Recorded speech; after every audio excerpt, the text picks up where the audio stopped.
Twitch one. I don't know when the hell they're gonna. You can rewind, pause. Oof. Yeah, they won't fix Twitch. I mean, Penguin or whatever left. Sup, everybody? This is Carrick with ACG, and I'm here with Silver, Abzy, and Johnny for the Best Gaming Podcast. I think isn't that his name, Moist Critical or something? But he left his Twitch. Charlie left Twitch. Yeah, he left. Damn. Yeah, I think that was the guy who left it. Yeah. So anyway, it was one of those things. Just sort of sucks, but it makes sense as somebody like that leaves because Twitch stops them from streaming. You know, it just stops them from streaming concurrent. Stops them from multi-streaming, gets a huge cut on their subs. It's like a bunch of unreliable TOS and. Ooh, somebody said we have extreme audio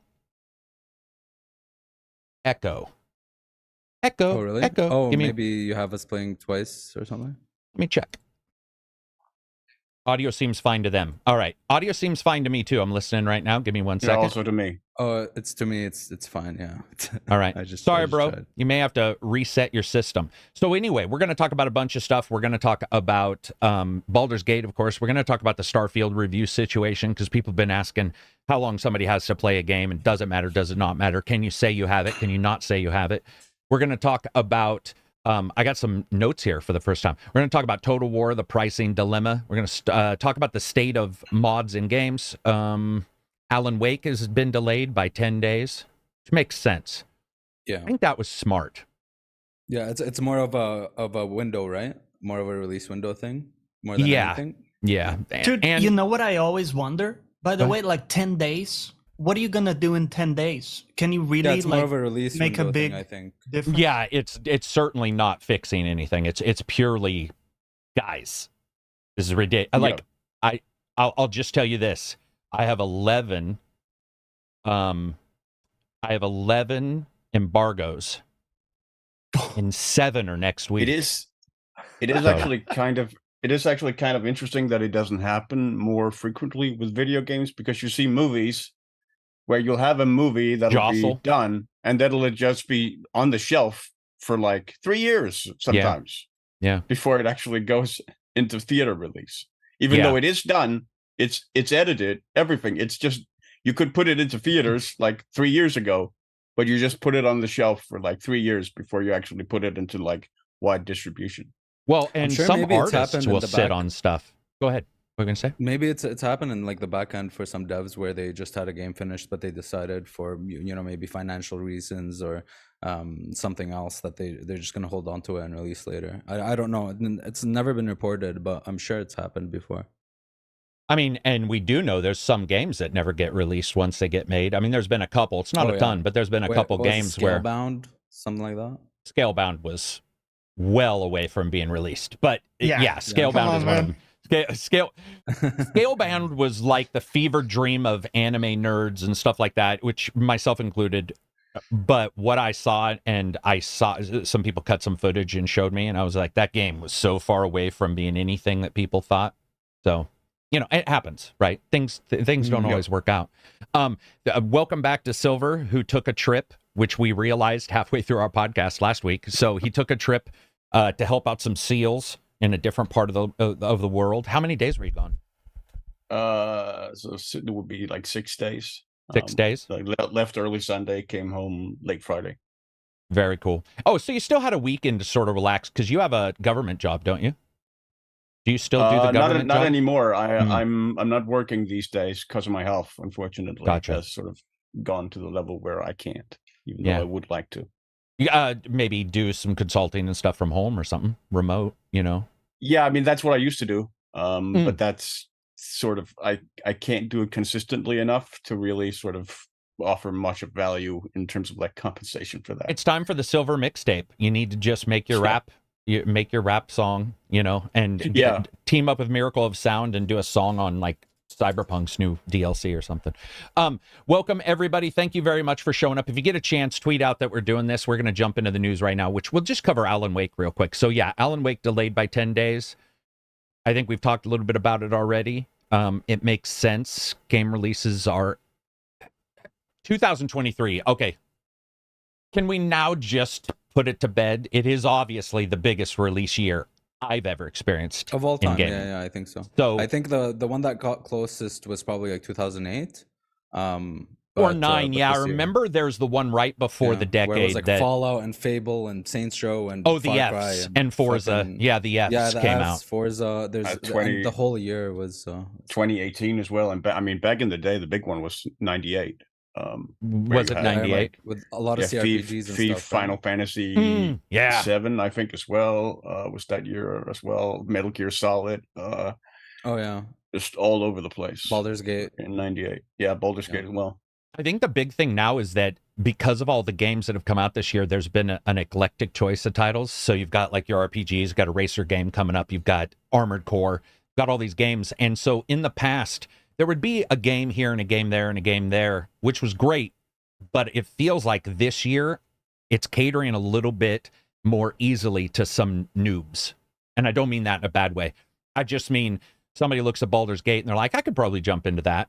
And then they jump into that, and they're like, "Well, I've played that. Maybe I'll jump into this." It's like Elden Ring bringing people into the Dark Souls titles, and I think that's undoubtedly true. But I think that's also a testament just to the fact that the price of it, like the barrier of entry into video gaming, is just generally lower now than it ever has been, and so you see that transition from casuals to that sort of thing a lot more these days. It's also, I think, why we see so many sales records broken, just because more people are playing than ever before. So, so there's a larger market segment there that's available, and that's exciting.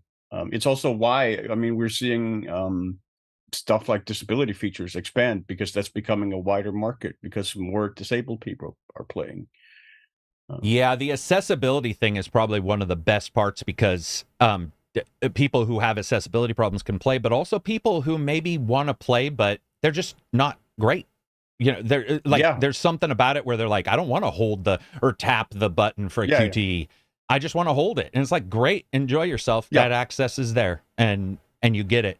And dude, it's fantastic. Like 2023, I saw somebody list this, and I think maybe it was a Reddit forum, maybe it was NeoGAF, but it was like the games that have come out in 2023. And then it said the games that are coming.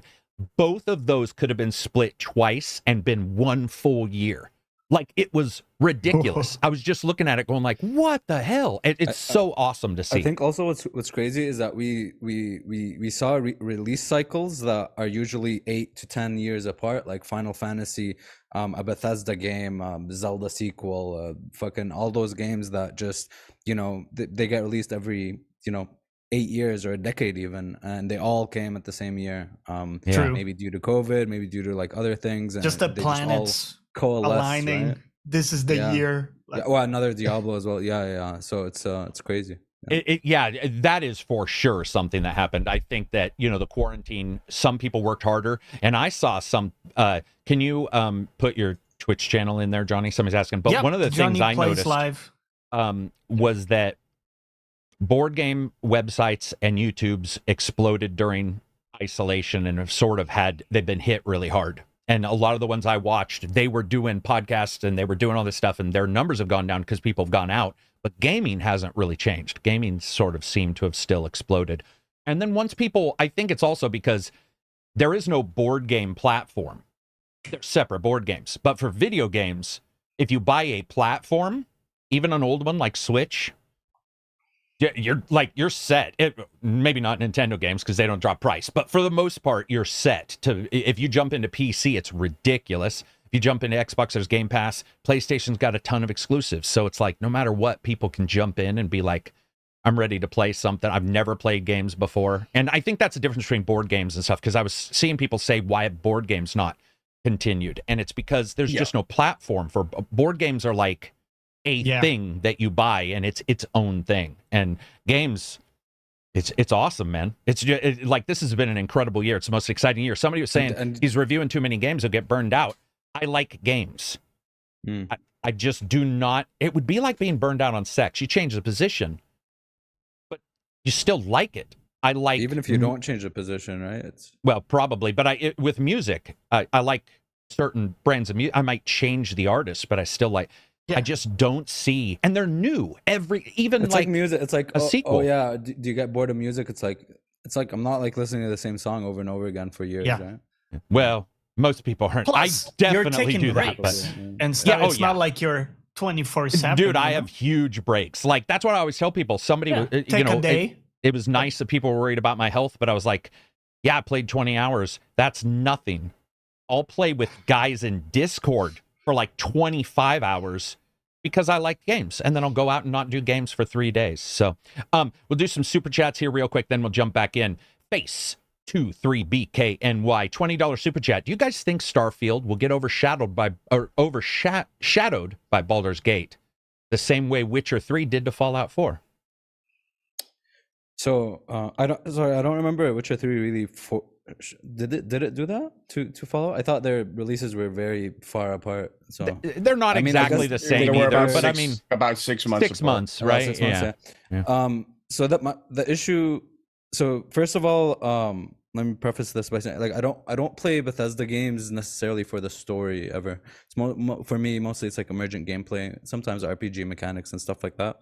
I think the issue is that, well, obviously both of them are RPGs. I think people are going to be comparing every single aspect and seeing like, you know, what if the companions in Starfield aren't going to be as fleshed out as the companions in Baldur's Gate? And I don't expect them to be, but you know, these you know, the story and like the different options and stuff like that, I think that's going to be directly compared to Baldur's Gate because it literally just came out. But it's going to be offering other things, like other systems that just, you know, the things I'm going to enjoy out of Starfield are definitely different than why I'm enjoying Baldur's Gate. But yeah, to answer your question, I definitely think there's gonna be a ton of comparisons, and hopefully Bethesda can just you know, on that RPG story front, maybe they just fucking surprise us. And what they showed about dialogue and persuasion and all that stuff, and the RPG mechanics and building your character, they seem to be wanting to go back to that time where it was like kind of, you know, pre-Skyrim, almost, you know, Oblivion, Morrowind type RPG systems.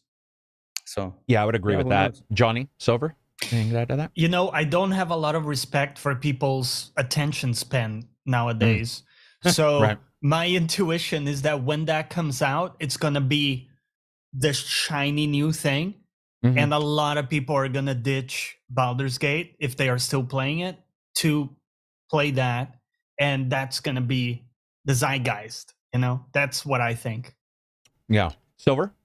There's also the fact that it's an Xbox exclusive, and the PS5 people are going to be, you know, Baldur's Gate is their RPG of that month. I think that there's going to be some tension there or something, or comparisons. Yeah, could be. Go ahead, Silver. I think it's an interesting question because I do see some parallels where Larian has sort of, it's between Larian now and CD Projekt Red then, where they've really sort of emerged as sort of a critical darling that has sort of captured the zeitgeist, because Baldur's Gate has really become sort of a point of comparison for all sorts of games, even games that are not RPGs. Like even like Total War is now getting like compared to Baldur's Gate and what Larian has done with Baldur's Gate as a point of comparison.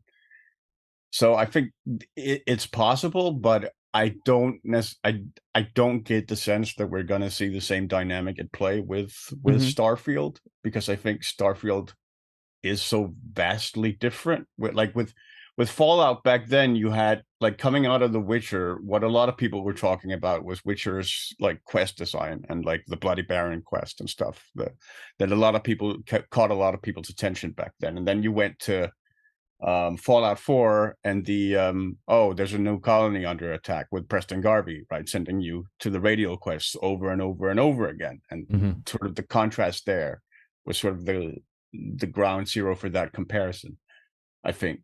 I don't see that happening with Starfield.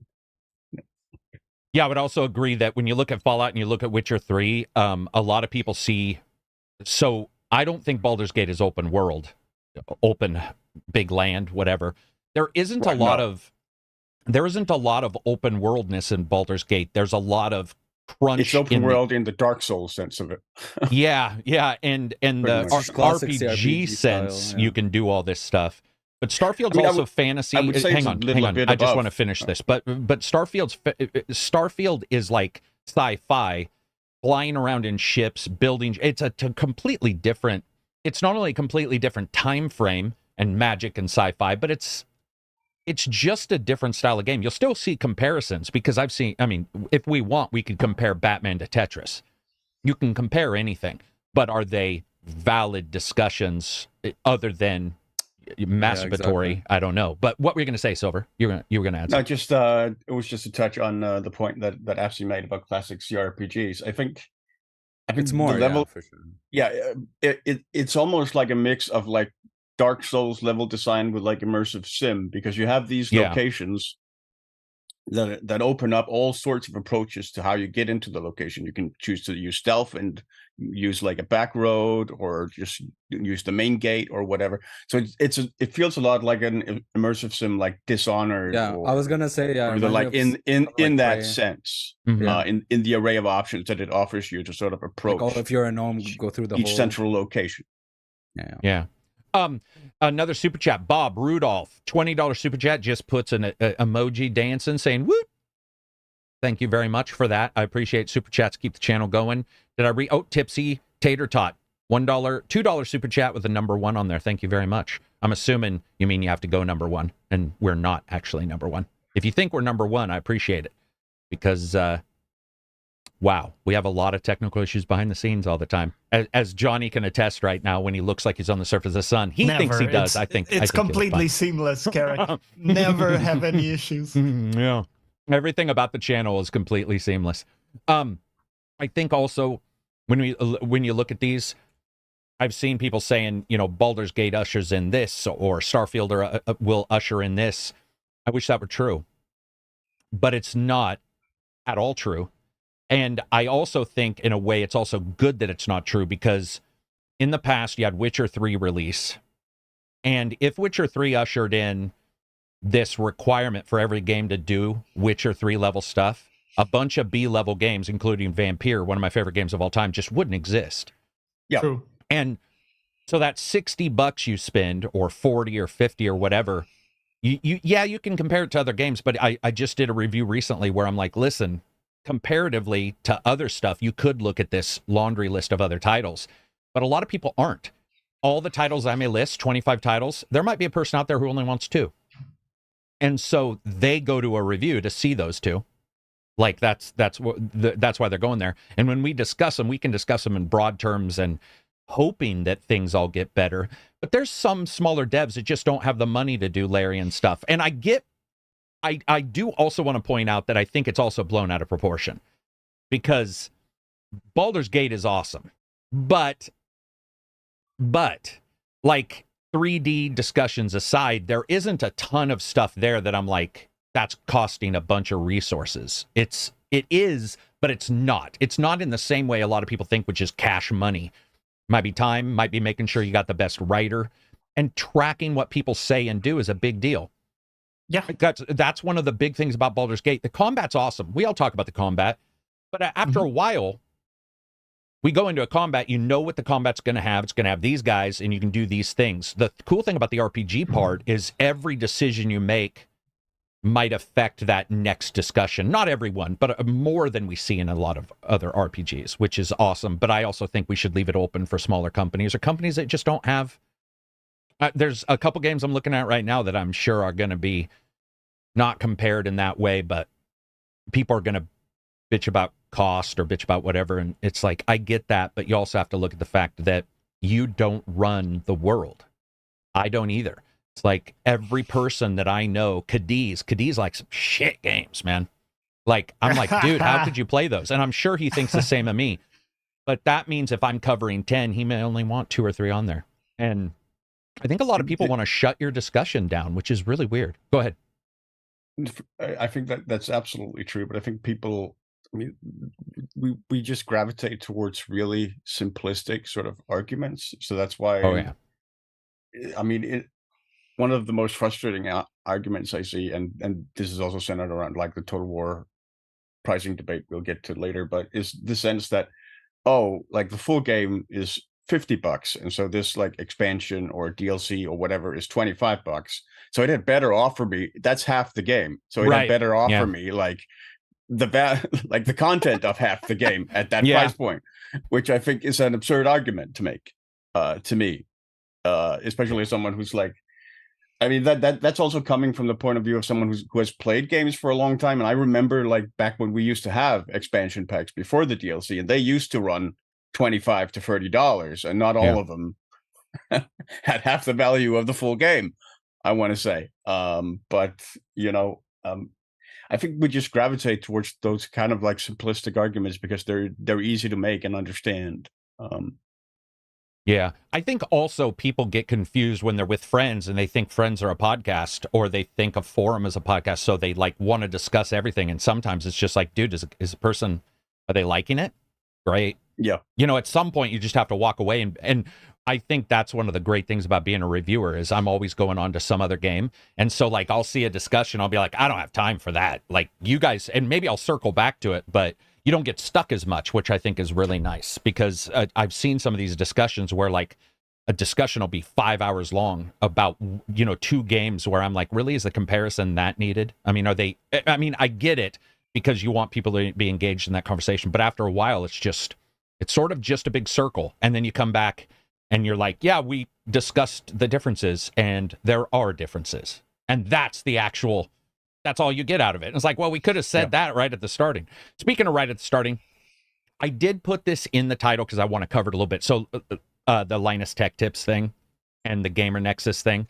I'm not going to get into it if anybody wants to go out and see all this stuff. But basically, Linus has been doing a lot of videos. Gamer Nexus had an issue with the video. They did a review, used the wrong video card for the cooler. Became a whole thing. Gamer Nexus did a breakdown on what they see as an issue. And it went back and forth. The only thing I took out of it, I mean, I took a bunch of stuff out of it, but the main thing I took out of it was that reviewing hardware would suck. That is legitimately what I took out of the entire thing, because I don't know all the other stuff until it's fleshed out. But I walked away watching Steve, because I already know, I've talked to them a couple times behind the scenes on Twitter, and just knowing what they've gone through just to test one thing, it takes me hours to test one game. These guys are testing 50 games, 5 CPUs or whatever, and you're just like, oh my God. It just seems ridiculously difficult to do. You got people piling on former employees or whatever on Twitter, talk about abuse and all that stuff, obviously, I'm not withholding judgment until I see more, but that stuff happens when like there's some drama surrounding an individual or an entity. You'll get a lot of more people coming out with stories or piling on with things or fueling it or whatever their intentions are. So yeah, I don't believe any, because they're just statements. There's no evidence, nothing. But obviously, people will just believe or not believe right away. So sorry, go on. I just want to say I am, just because I haven't tracked anything else. The thing I am talking about is simply the hardware stuff, because to me that's the technical stuff that I can look and watch and go, okay, he's showing his technical, because technical stuff, the other stuff then becomes investigations and discussion, where the technical stuff you can look at and go, okay, why did not he, but any company mess around with, let's say, what hardware you're going to test if it's the wrong hardware? And that's a real discussion. Like that's something that's more tangible for me. And it sucks because I know the grind that people seem to be under for releasing a ton of content, but I think that's a nice thing about not being huge, man. Because when you're huge, there's this thing that seems to creep into everybody to get huger, even though that's not a word. Yeah. But they're like, we got to release a video every day. We got to blah, blah, blah. And I'm like, I don't know if, you do if you have 50 employees. He's got a ton of, once you become a business, that's a whole different thing. I mean, I am a business, but it's at such a level that it's, dude, imagine a dude out of his apartment. That's the thing about capitalism, right? Just growth. We have to have growth every single quarter. Growth. We can't just have continuity in that, or stagnation. We have to have growth. So we have to keep more and more. Even if it isn't sustainable, you have to have growth. Imagine meeting a bodybuilder that gets to a certain size and they're like, okay, that's it, I'm done. Right, I'm and unsatisfied with the size. difference for bodybuilding is 1% that everybody works at for 16 years. You know, there's 16-year window, which is good for a sport when you think about it. They have a long window. I mean, I'm not talking about their death rate because those can get pretty high. I'm talking about some of those guys have been around for 15, 16 years. And that 1% at the end is what they're all trying to get to. That takes some dedication. But I also think when you hire somebody, then you are like, okay, now we need to apply, or we need to do 2 videos because we have to pay for the person too. And it's like, that's one of the reasons why I think it's nice to just be super busy and at such a level that you're like, okay, I'm super busy for myself. If you have somebody else that's fully on your staff, I think things can become, there's an overhead. And as a manager, like that's the first thing I learned was people be like, oh, if you hire somebody, you get 100% out of them, 100% out of you. It's like, no, you actually drop.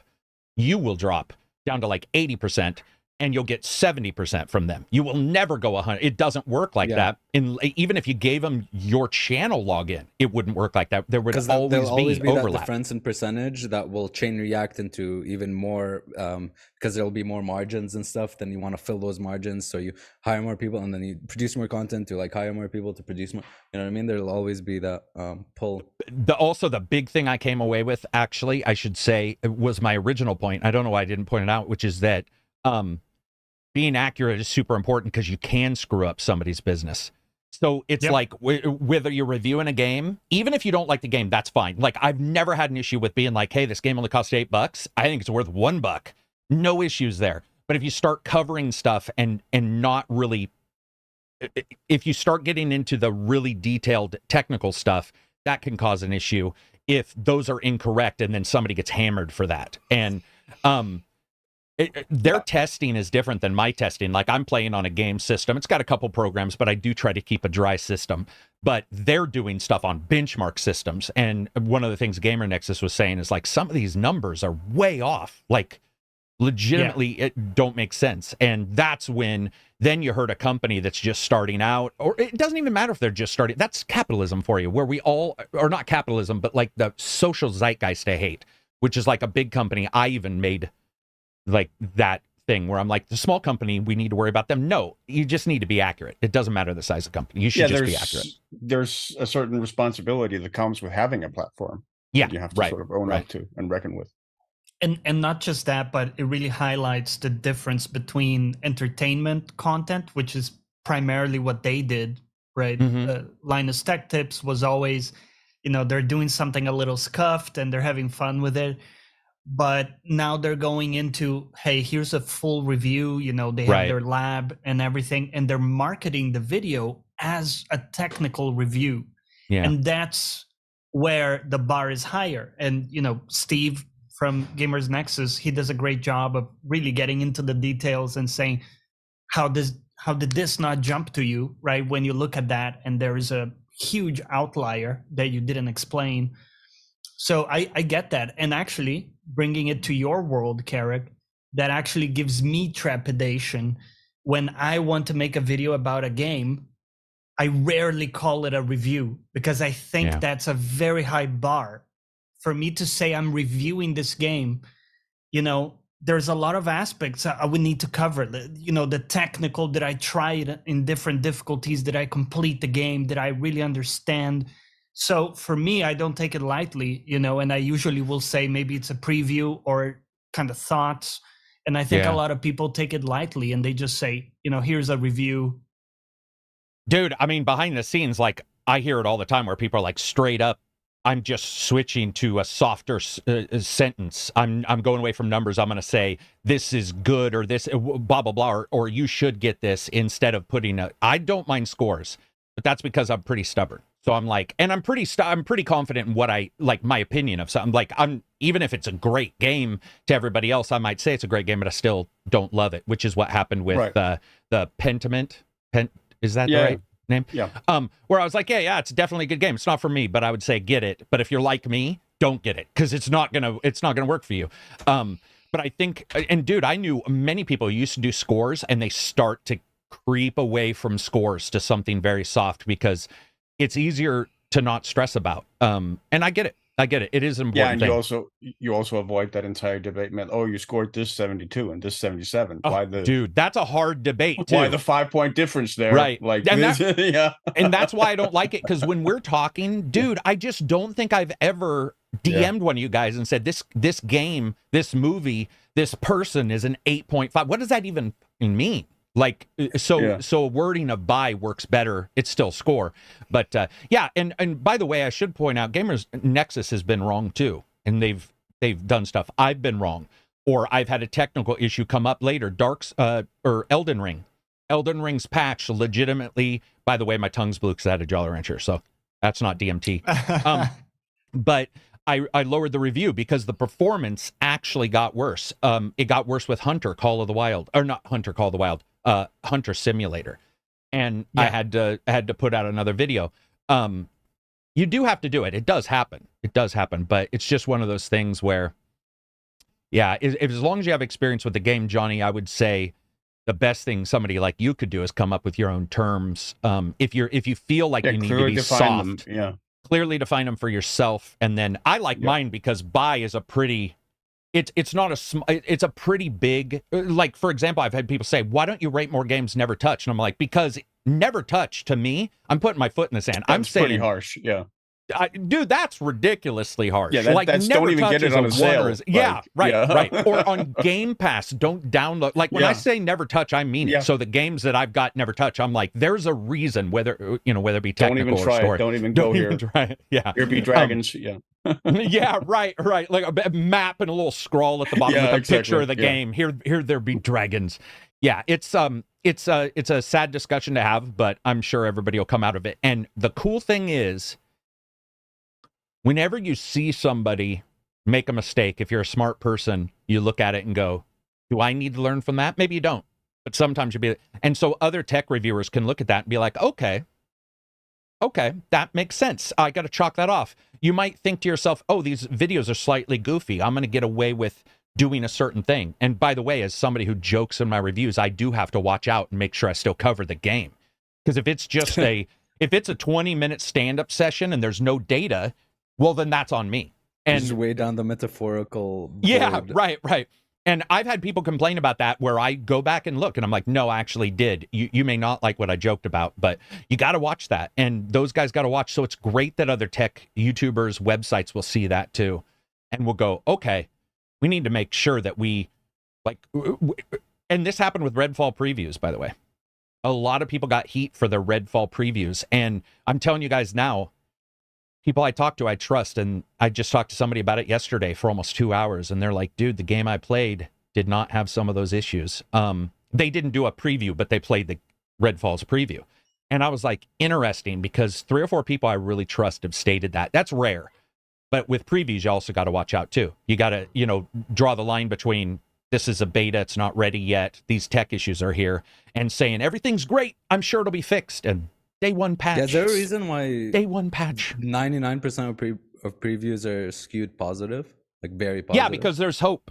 There's hope that game. I mean, everybody hopes when you do a preview. That's one of the reasons why I haven't been able to do some companies' previews, because I do have that conversation where I'm like, you do realize my previews have been pretty harsh in the past. So mandatory that you talk positive in previews? Okay. No, but it is PR's job, especially prior to review. Review means it's in your hands. That's a totally different thing. That game is released, done. People can say what they want, and you cannot fight it. It's out. As any rapper or musician will say, once you release the music, it's not even, it is yours, but it's not really. The message somewhat. And with previews, it's their job to like make sure that they get the proper coverage for that title. And even then, there's been this whole zeitgeist of wait for a day one patch. Don't worry, day one patch is coming. Dude, it's killing me, man. There's a couple games I'm playing where it's just like day one patch, and I'm like, I get it. What's lucky is most reviewers test the day one patches. There's a lot of games. In fact, I just got one yesterday that's like the day one patch is included in this path that you're using, and I would say that's 80%. But you do get games that are like that one game I was talking about, and the stream rules were insane, and one of it said any bugs you see any bugs you see, please tell your audience it will be fixed. And I'm like, that's impossible. That's impossible. You don't. It's a bug. Yeah. Like if it was a stopper, everybody would know. But if it's a bug, it doesn't mean everybody's going to get it. Speaking of that, I want to talk about bugs real quick. Did anybody get any bugs with Baldur's Gate other than, you know, I saw a floating NPC a couple times? What'd you get? Other than visual? Other than visual, because we all rated it and we got called out on this. Somebody said your guys' scores where you thought it was going to be lower because of tech issues didn't age well. And I'm like, to me, it aged better than if we had said high, because it shows that we aimed low and the game thankfully delivered. Yeah, why is that about? Yeah, it's always a good thing. It wasn't necessarily bad. They were just the typical thing you say is like, oh, it aged poorly. But what do you think tech-wise? Tech-wise, so other than visual glitches that I get, I mean, I have gotten some issues. Like, okay, so the game has a tremendous amount of attention to detail, but there was, you know, sometimes I get these tiny things where the dialogue options are not correct for the choices I make. Like sometimes, this whole village died for me, right? But then in another dialogue, there was one time there was like a thing where it's like, oh, they're still alive, they're there, or whatever. You know what I mean? So that does happen sometimes. I had the whole Will thing wanting to talk to me. You could consider that visual. He had an exclamation mark over his head the whole time. One crash, and just. Yeah, that's pretty much it so far. But I just got to Act 3. I'm like 100 hours in. I just got to Act 3, and I heard that's where, you know, performance might struggle a little bit, or, you know, that's where a lot of bugs are. You know, obviously they're bugs, so not everyone's saying the same thing, but we'll see. Hopefully it's not too crazy. I heard there are a couple quests that could be bugged. That could be bugged. People. Johnny, you're 60 hours in, you said, right? In your tweet? Yeah, 60 hours in. In Act 2, I've only had very small bugs. For example, maybe I couldn't interact with a button. It would just say can't reach when you clearly can. It was it was bugged. Right. It never stopped me from doing something necessary, but maybe that was just lucky, you know, so I could see that affecting people. That was the only annoying one. I had one crash in all these 60 hours, and I would like it to have more stable FPS, because it does fluctuate a lot. You know, I do have some high 90s, but some areas, or you know, if it's a busy fight, and if I throw a fireball and it hits 5 or 6 people, 20 FPS lower, that suddenly bitch is going down. It's heavy. I just remembered I had like a pretty kind of not major, but it was a combat bug where I was fucking scared because it was a massive, you know, war. It was a massive combat thing, and I've just done killing like the main guy and like a bunch of people and shit. But there was this one creature that was untargetable, and it was like it wasn't even there, and it would shoot at me and be able to attack me, but I can't attack it. But thankfully, I was able to shoot an AoE next to it to actually be able to explode it or whatever. So that was like a bug I was really scared of. What about you, Silver? You got any?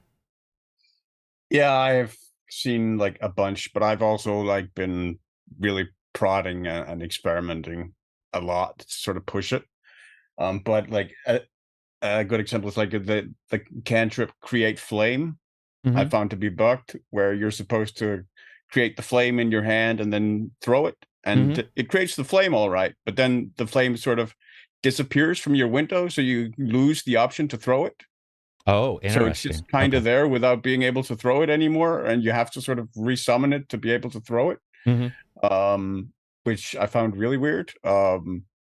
Like there are a bunch of bugs in multiplayer with how conversations work and stuff. I would assume that players and whatnot, that sometimes that breaks. There are a lot of movement bugs where you can't move to places where you kind of should be able to move or interact with stuff. I found that a lot as well. There is a character you meet, like on I have, like I said, I have a bunch of different playthroughs, and my main one is the evil drow one, And in that playthrough, I recruited an evil. I'm not going to spoil too much, but an evil companion later on, and her arc seems incredibly front-loaded, where there's a lot of stuff early on, and then there's basically nothing. And I've seen other people report that as well, and there's some speculation that might be a bug. Oh, might be a bug, yeah. That you can't access her content or whatever, because it just seems incredibly front loaded, and after that there's no real acknowledgement of what came before. It's just sort of forgotten, like there's a short-term memory problem there.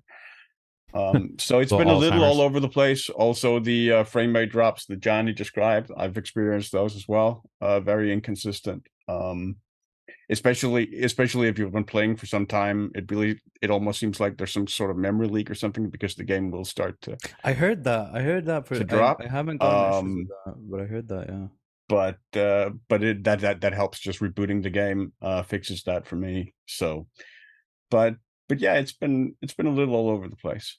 Lasercat. Oh, yeah, it is on a game that big. I'll get back to it in a second. Lasercat, $20 super chat. Great to see you guys live again. Thank you very much. Super chats always help the channel. I appreciate it, especially because Atlas Fallen got demonetized. Thank you so much.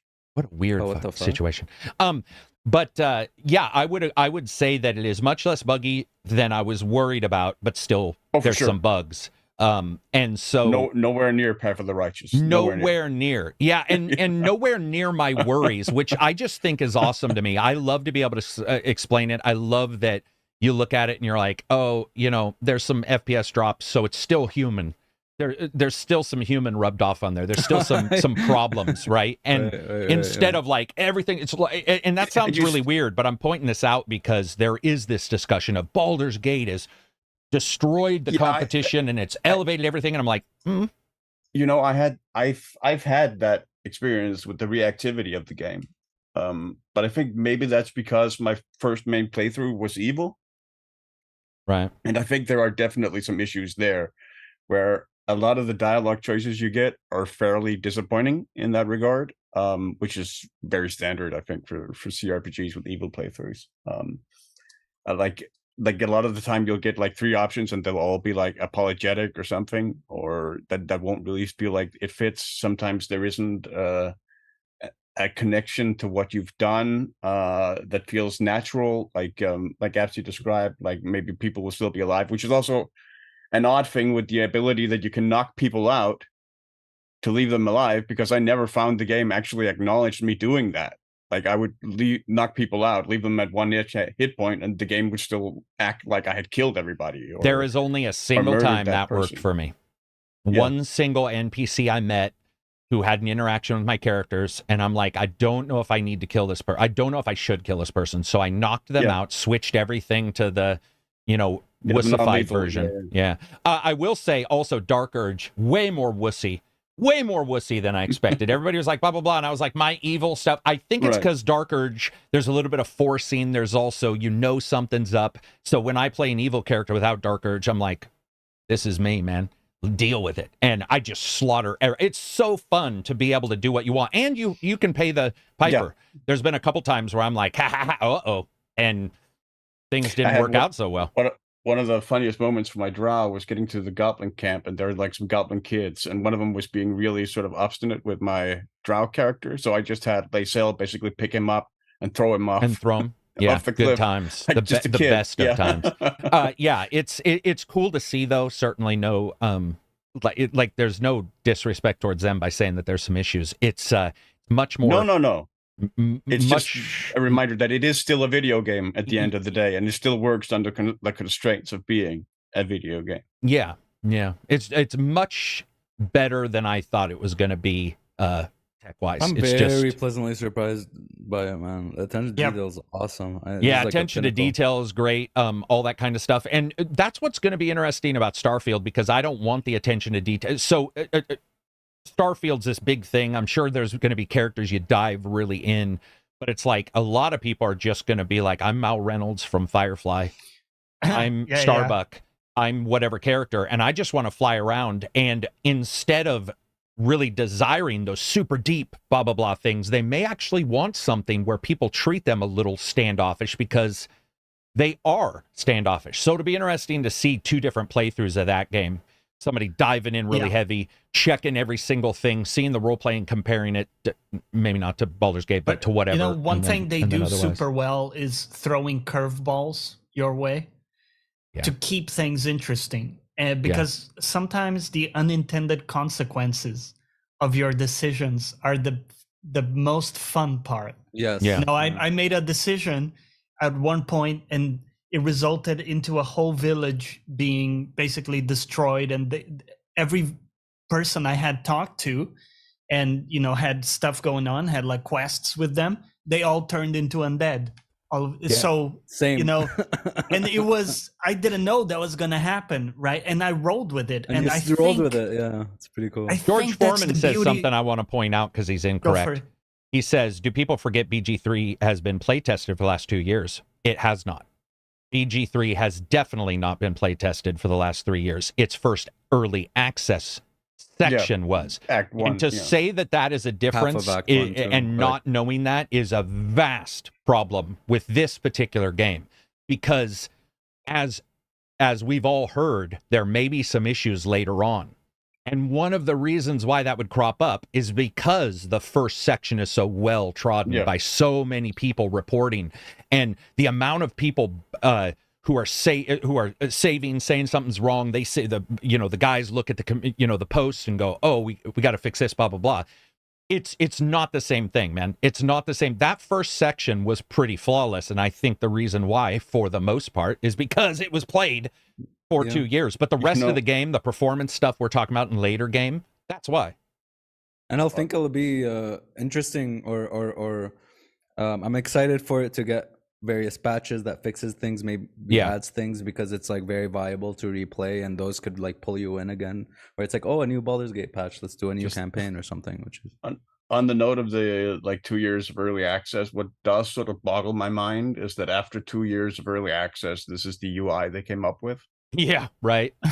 Especially on the PC, where like you have entire sections not showing. I really do like the game, but man, the UI makes it difficult for me at times. Yeah. Like it is, and I hate to say it, but it is honestly the worst UI I remember seeing in a CRPG game.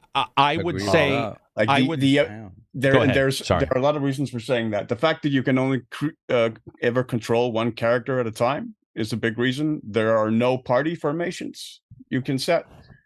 Like Baldur's Gate with their little button. Yeah, you can sort of, or pretty much every other CRPG. Yeah, true. You can sort of fiddle around with the portraits to sort of set the order for who's in the front row and who's in the back row, but that's about the extent of what you can do.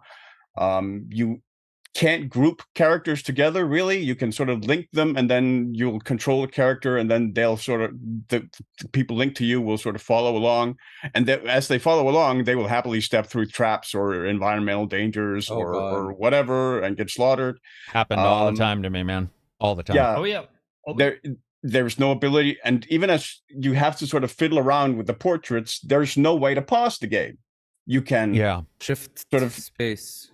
Yeah, you can enter the turn-based combat, but the turn-based mode, but that doesn't actually pause the game, because you still have it sort of freezes things in your immediate vicinity, but outside of that, enemy patrols and stuff are still moving around.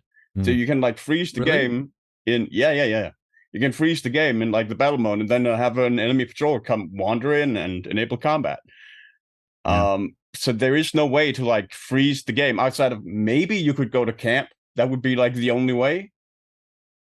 And I mean, the game wouldn't be frozen, but at least you wouldn't be like in the risk of having like an enemy encounter out of nowhere or something. As you're like going to the bathroom or grabbing tea. I agree. I do agree with that for sure. I do want to point something out. First of all, there's no such thing as save scumming. Get rid of it. Destroy that comment.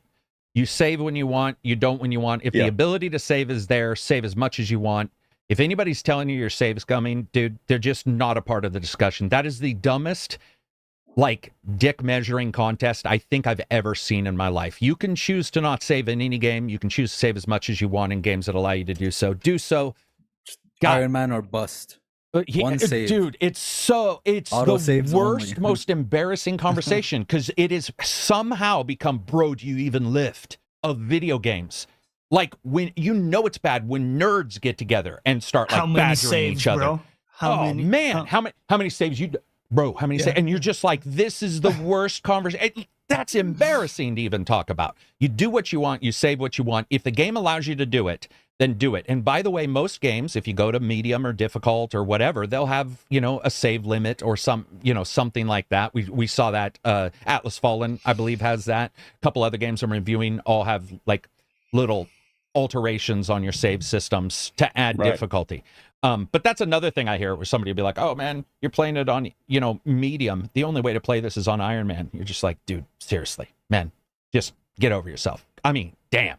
It's painful to even say. It's embarrassing. I saw it on Twitter and I was like, this is the most embarrassing conversation I think I've ever seen. And there's entire, tweets about it and shit like that. But let's see. One aspect of the UI that I actually thought would get old, but never did, was the dice rolling, which I actually really appreciated. Yeah. Like that, especially when you're playing co-op and you're like, oh shit. Actually like rolling the dice. Like it really, I think I've never played a CRPG that felt this RNG dependent, or where you really get the sense that you live and die by the dice.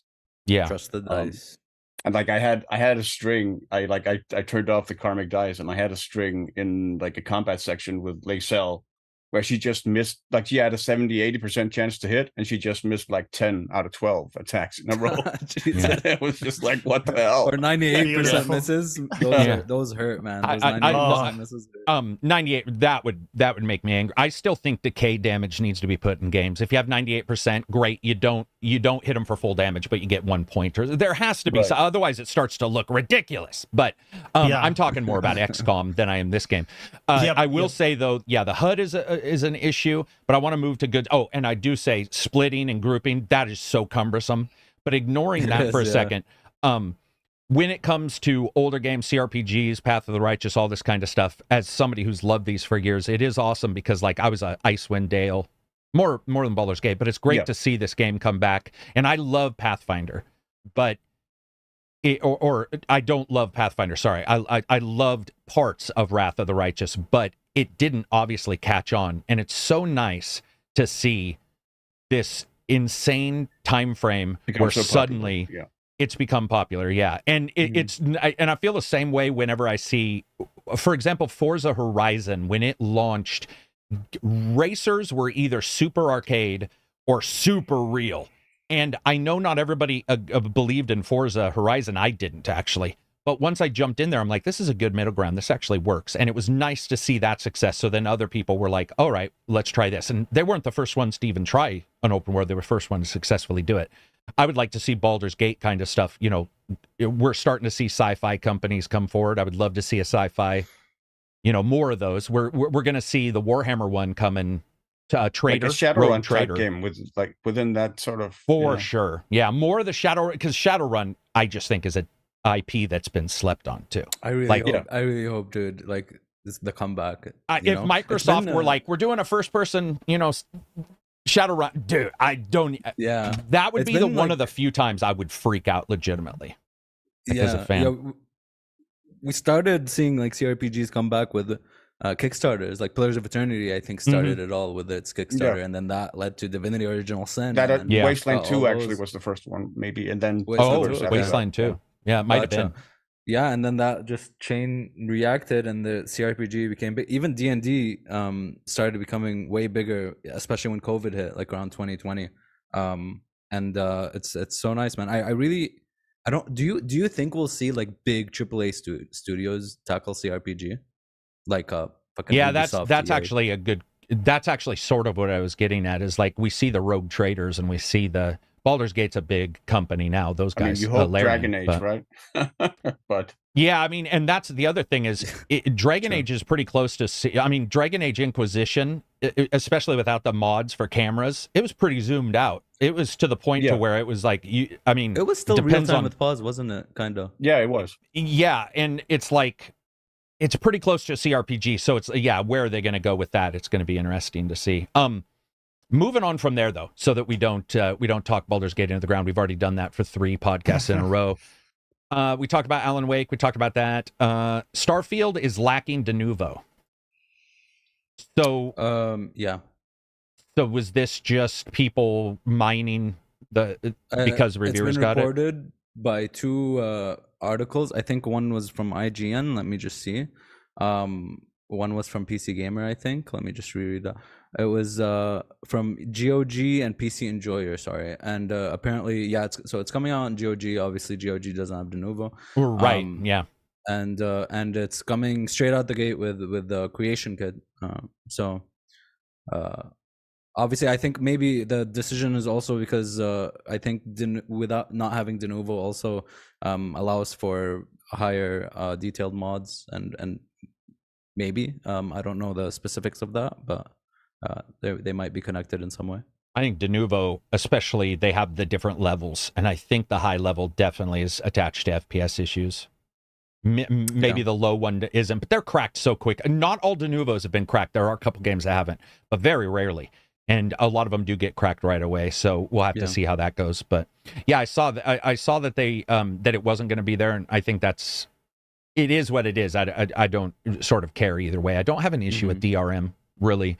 I would rather DRM in the game that didn't affect FPS than an online only fucking you got it service game crap where you got to log in and you're just like, I'll still like the game, but I'm like, come on, guys, what, like, and I think they probably have that problem with trying to decide which version they're going to do. Because you'll see some bad excuses for service single player games. We don't want the leaderboards getting what, and you're like, what? Like leaderboards for a single player game? What are you talking about? Like, it doesn't make sense. Speaking of what are you talking about, let's talk about Mirage. By the way, sorry, before you move on, just on Starfield, there were some details. We're going to talk about Starfield. We're not. We are covering the Denuvo. Yeah, we'll for sure return to Starfield. Is that what you're saying? Is it's different than Denuvo? It was just Starfield, but different. Yeah, I definitely want to talk about some of the stuff, but I did want to bring up Mirage and sort of a reality check. I don't think people are tracking. So Assassin's Creed Mirage, a lot of people are getting into this idea that it's like the old style. But as you start tracking what they've said, there's a lot of stuff in the old style not there. For example, a lot of parkour exits are not there. There's a teleport. I'm not saying that's bad. In fact, I don't have any issue with it. But I'm starting to see a lot of people where I don't think they're seeing that. And they're just like, oh, it's going to be it's going to be old school perfect. Their own. Yeah, and they're not reading that there are things that are going to be modernized, whether you like it or not, or maybe not modernized, just not, in there. For example, the side and back ejects. That it is still Valhalla at the heart. Once I saw or built on the idea that, they know some of those things might work for other people. What were you going to say, Absi? Once I saw the gameplay and the combat, especially, I was like, oh, it's just the new style of Assassin's Creed, but in the setting of like a smaller setting. So I thought they were going to go back to I would say the movement is definitely older school, for sure. Older school. They've removed the RPG stuff. It's not more interesting parkour. It's just adjusted.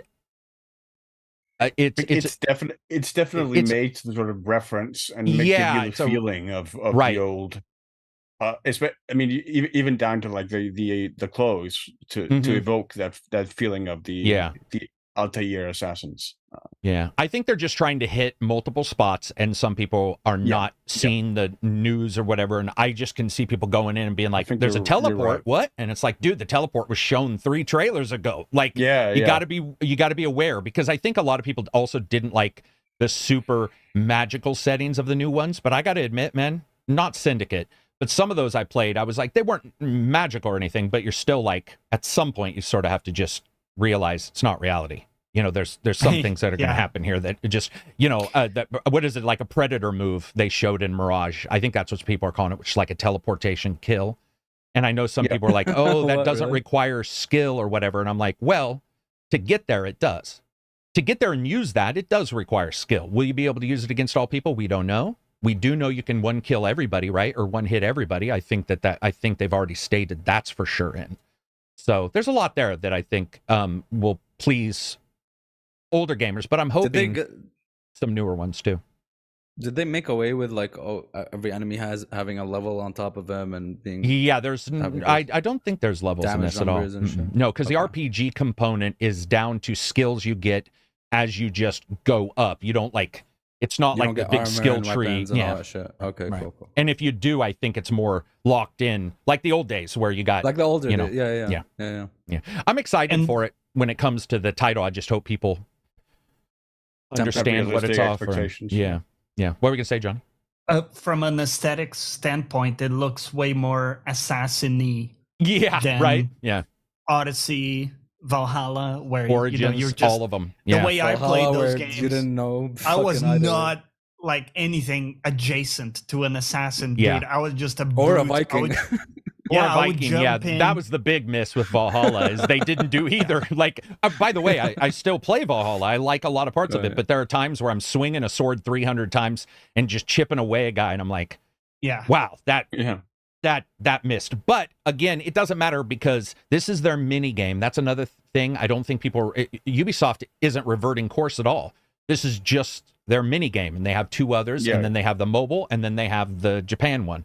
So everybody will be able to jump in and sort of see what they like. I'm excited to see it. It looks like an assassin-y game. I did find it weird that people were championing that it's not a super long game, which again, I still believe is not necessarily the point as much as, is it a fun game? If it's 8 hours and it's fun, great. If it's 40 hours and it's fun, greater. You know, that's exciting too. But yeah, it'll be cool to see. I like the idea. I want to see Hex though. I want to see what they do with Hex, like black mass witches. Ooh, like, what are we going to see with, like, what are That's they even going to fresh, do? Yeah. isn't it? Right. Yeah. I mean, and what if you're like, by the way, now I'm just going off. Like, this is not real, but I'm just saying, you know, what if you have witches powers? Something like, I don't know. It could just be crazy, some of the stuff they do. We just don't know, what it's going to deliver. I've heard really good stuff about the mobile game, though, which is crazy. A lot of people I've talked to say the one with China. Yeah. And by the way, Silver, the first of all the Assassin's Creeds where you can customize your character's face at the start, like it's the mobile one. You're all, come on, guys, give me a bone here. But yeah, I just think people should, really understand what Mirage is. And I think in a weird way, it's probably replacing, what's the other one? Prince of Persia a little bit. Because I think Prince of Persia, have we got any news on that? No, there's been complete radio silence. Yeah. Do you think maybe they saw some overlap and maybe we're like, let's get Mirage out the door or something? That's possible. Yeah. But I think it seems weird. I think there's been a lot of internal development issues with Ubisoft and management. And like you've had games like the Skull and Cross. I keep forgetting the name of it. Skull and Bones. But that game. Yeah. 80 years later. Beyond Good and Evil and Beyond Good and Evil too, yeah. And the Splinter Cell remake also. Yeah. Radio silence there as well. And should have forgot about that. Yeah. Dude, it's crazy. They have all these engines, all these companies, and it's very easy for me to forget 3 or 4 of their games. Yeah. Until you mention them, I'm like, oh yeah, man, Splinter Cell. Like, I mean, I did like the original Splinter Cells, but especially the last one, I just wasn't a huge fan of. That was more because they replaced Ironside. It sounds so weird because I shouldn't have an issue with that, but it just the entire game didn't feel. It wasn't. I mean, to me, it wasn't just that they replaced Ironside. That's one thing, but he also became a completely different character. Well, yeah, and that's what I was the writing. Right, that's why I was sort of going back and saying, I guess I shouldn't have an issue because it wasn't just that; it was also his movement set was different. Because remember, they said, "Oh, the reason why we can't use Micro Ironside is because we're mocapping." He completely lost his sense of humor, which was a huge thing of Sam Fisher in like the first 3. The really super dark sense of humor that he had. It's awesome to see them doing Star Wars too, because I got to say the stuff I've seen for Star Wars looks exciting.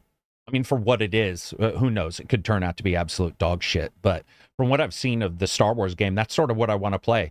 It's a little bit like The Division in Star Wars, but with slight open worlds. That's another thing. How big's the open world going to be? These guys will say it's open world and it won't, or, it'll be a boring one. We'll just have to see how Ubisoft handles it. They say they've learned, but it's like, how much have they learned versus how much are they just catering to people?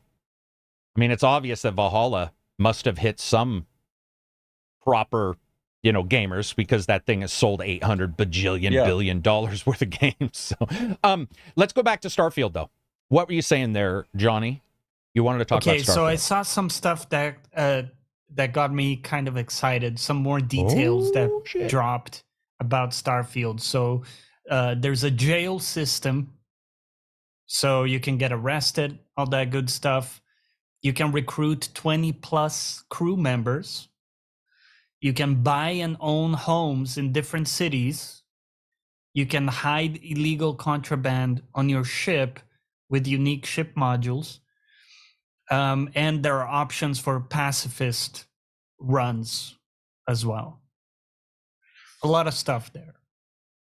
Any of that jiggle your juices? I thought I'm sorry, but I thought we already knew that.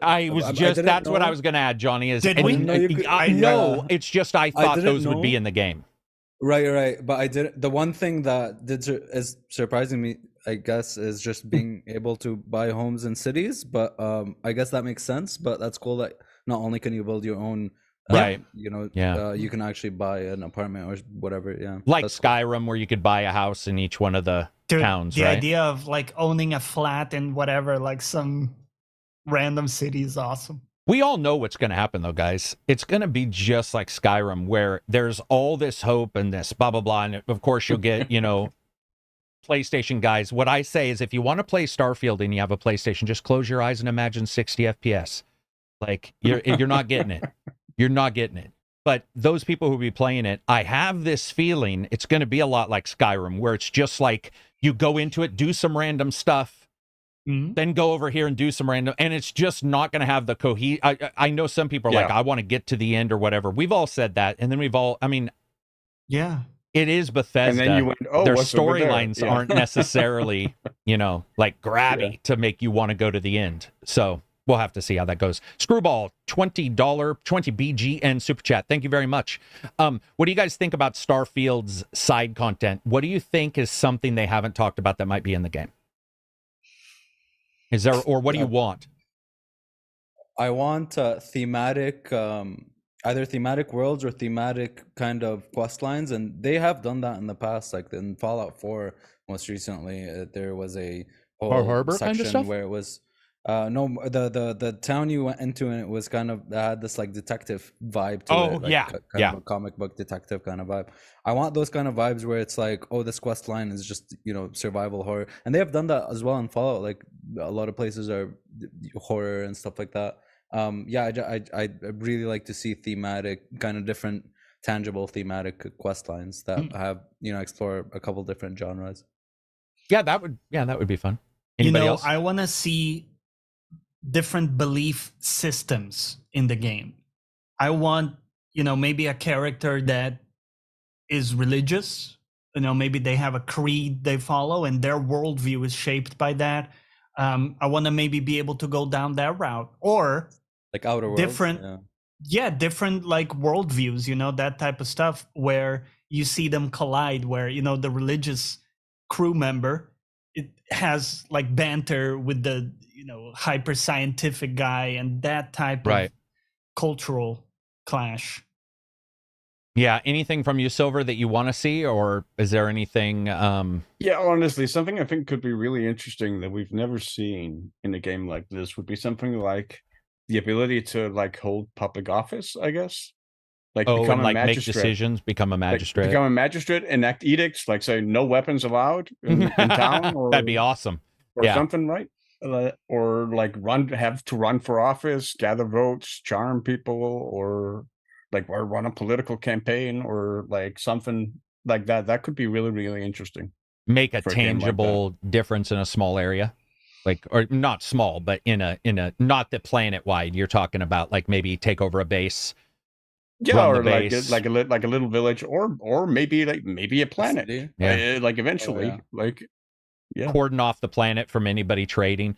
I personally, for me, there's not the open world games that I like are ones that usually don't have a bunch of form around them, and you sort of do them in your brain.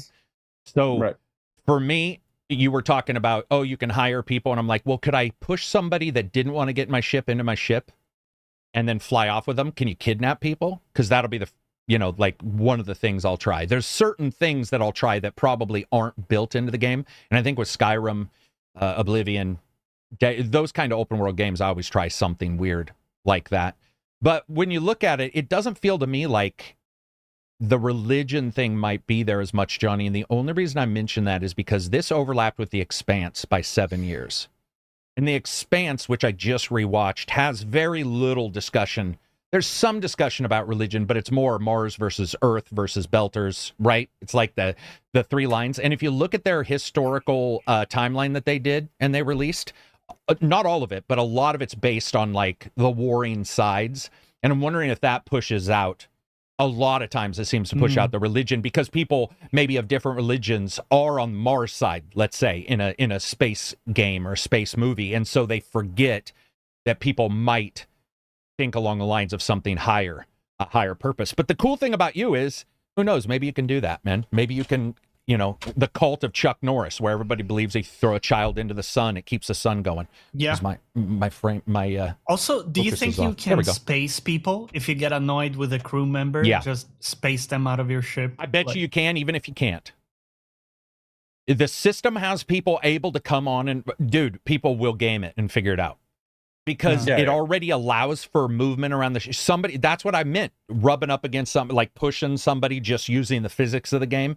You know somebody's gonna be opening the junk and being like, bye-bye, and just see what happens. Now, you could fall out too, so who knows? There's gonna be a bunch of, I can't tell what that is. Baratnas, that's the term from The Expanse. That kind of means like brothers. Yeah, brothers. Yeah. All you're getting is Skyrim in space with Fallout building. That would be awesome. I think that even if that's what it is, people are gonna. That's what.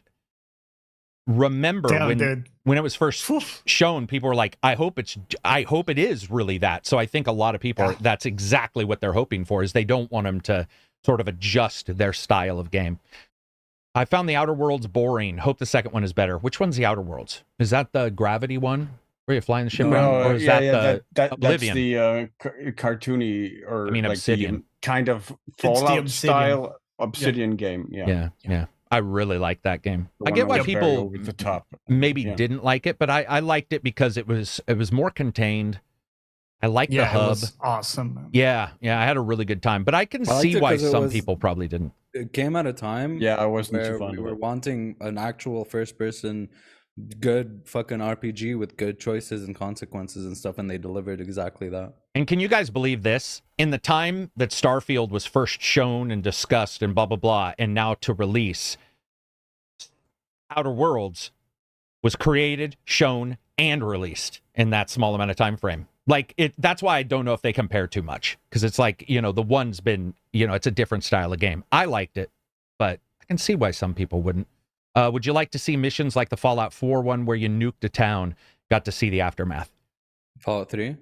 That's Fallout 3. Yeah, like thank you. I was it's Vegas, trying to figure out if I missed. No, it was Fallout 3. That was like one of the biggest in DC. That was the town of Megaton. That was like the biggest moment for me as a kid playing that, and I was like, "Holy shit!" I just and sitting on the deck with the guy, and the nuke goes off, and you're like, just looking. Yeah, and you could have that on a planetary scale, right? In this game. Dude, I replayed that scene so many times just to watch the explosion. I'm an anarchist, but I was like, boop, boop, reload, boop, boop, wow. And when I got the fat boy or little boy or fat kid or whatever the atomic bomb is, just launching that thing into people was just the greatest experience. My favorite weapon. Favorite weapon. One of the best weapons ever in a game. Dude, that and the fucking the machine where you just put junk in it and you just fires out. What the fuck was it called, man? It was my favorite. I killed the one girl for it, dude. I killed that girl and just stole it. It stole the recipe or plan for it. PRIT boy 69 says you can nuke a city in 4 as well. Man, I just don't remember that in 4 at all. Yeah, in 4, I don't remember it. Yeah, I don't remember that either. But that's cool if you can. I say every game, even like chess, needs to have at least one ability to nuke a city. You just need to put it in Tetris, new Tetris, start out, nuke city, play the game. I like the idea of it. I didn't remember in 4. But it did have like the airship and whatnot. Could you nuke stuff from there? I don't know. Remember. I think another big problem I had, not a problem, but one of the things that 4 did for me is I liked exploring in 4 and 3, but 4 is a little bit bigger feeling or whatever. I liked 3 a lot, but maybe I didn't do as many of the story stuff in 4, or it didn't hit me as hard because I had to beat it for the review, but I don't know if I tracked it to be brutally honest, because their storylines, as I said at the starting of the podcast. Yeah. With 4, I didn't feel connected to the character. I felt like I was playing some, soldier guy. Yeah, I was generic in 4. I was definitely generic. But I actually sort of like that, because that's another thing I'm not a fan of in their games. It's like, you got to go look for this guy, or you're this, or any game. It's like, you're the chosen one. I'm like, dude, seriously. It would have helped a lot in 4 if they had extended the prologue a bit. So it was more than just like the 2 minutes what you was get. The prologue in 4? The prologue was where you start before the bomb. Oh, right, yeah, and you walk down to the bunker and all. Yeah. I and like get like an idea of like family life or whatever before. Dude, that's why I liked Outer Worlds, and I'm seeing some people say they didn't like that, but in Outer Worlds, I liked the starting where the crazy doctor wakes you up, and it's like you're the only one, and you have to go out and like help everybody else get out of the. I thought that was it wasn't great. It was a little bit better than Bethesda. I mean. Their story, man, and they're like, whenever I read, we joke about this all the time, but when you read those books in Elder Scrolls, it's just like, dude, seriously, it's terrible books. Man, they'll be like, here, let me talk to you about the Khajiit humping some person or blah, blah, blah. And I'm inside my brain, I'm just like, please. It's like a prison of badness. A big difference with Baldur's Gate now. Agreed. Where it does keep my interest, doesn't it? It has some twists. Yep. It's interesting. Yep. Different style, though. I get it. Different style. Let's see what else. I'm one of those unfortunate souls who's playing the Outer Worlds on the Nintendo Switch. Dude, I beat the Outer Worlds on Nintendo Switch. It's got a drop in whatever. Did you guys see Red Dead came out, the remaster for PS4 and Switch? Did it came out yesterday, I think. Yeah. Ooh. Supposedly it looks pretty good. I mean, dude, it's on the Switch, so like whatever you get is going to be sort of what you get. But from what I understand, it's it's playable. It's an old game. Okay. Still looks really good. Like I'm playing it on the emulator on my PC, and I'm still pretty impressed. Not impressed in a current day, but like impressed with what they did back then, and that it stands up, animation-wise for sure, and stuff like that. Let's see. I know that I know all the music from Fallout 3 by heart. I know the first song. That's it. The song in the title. Don't set the world on fire or whatever. And my wife would just be like, dude, please never. Because I was modding it and it was breaking all the time. And so that menu music all the time. And she was getting so mad. She was like, oh, kill me now. What else do we got? We got... on Malcolm McDowell's Radio Hour. Dude, I actually liked listening to the radio in the Fallout games. I really felt that was the better storytelling and the more immersive stuff when you'd have the Pip-Boy playing. Dog. Yeah, Three Dog. Yeah, that stuff was great. But Silver was going to talk about the Total War pricing drama. So what went on there? What happened with this? Well, this is a deal that's just completely blown up now on Twitter, Reddit, like... pretty much everywhere. It's basically it's a pretty long story. It's basically an accumulation of stuff that's over a longer period of time. But it basically goes back to like a couple of months ago when they released the Forge of the Chaos Dwarves expansion for Total War, Warhammer 3. And the pricing for that was $25. And that's the most expensive content that they've made for Total War Warhammer 3. It's significant price hike. Like I think before that, I think the most expensive was like $18, maybe gotcha. $20 or something. So good deal, more expensive. So yeah, like 25% bump. And a lot of people didn't like that. Like basically what you got for that expansion was an entirely new race with the Chaos Dwarves, 3 new lords, all associated with it. And all new mechanics. Keep talking.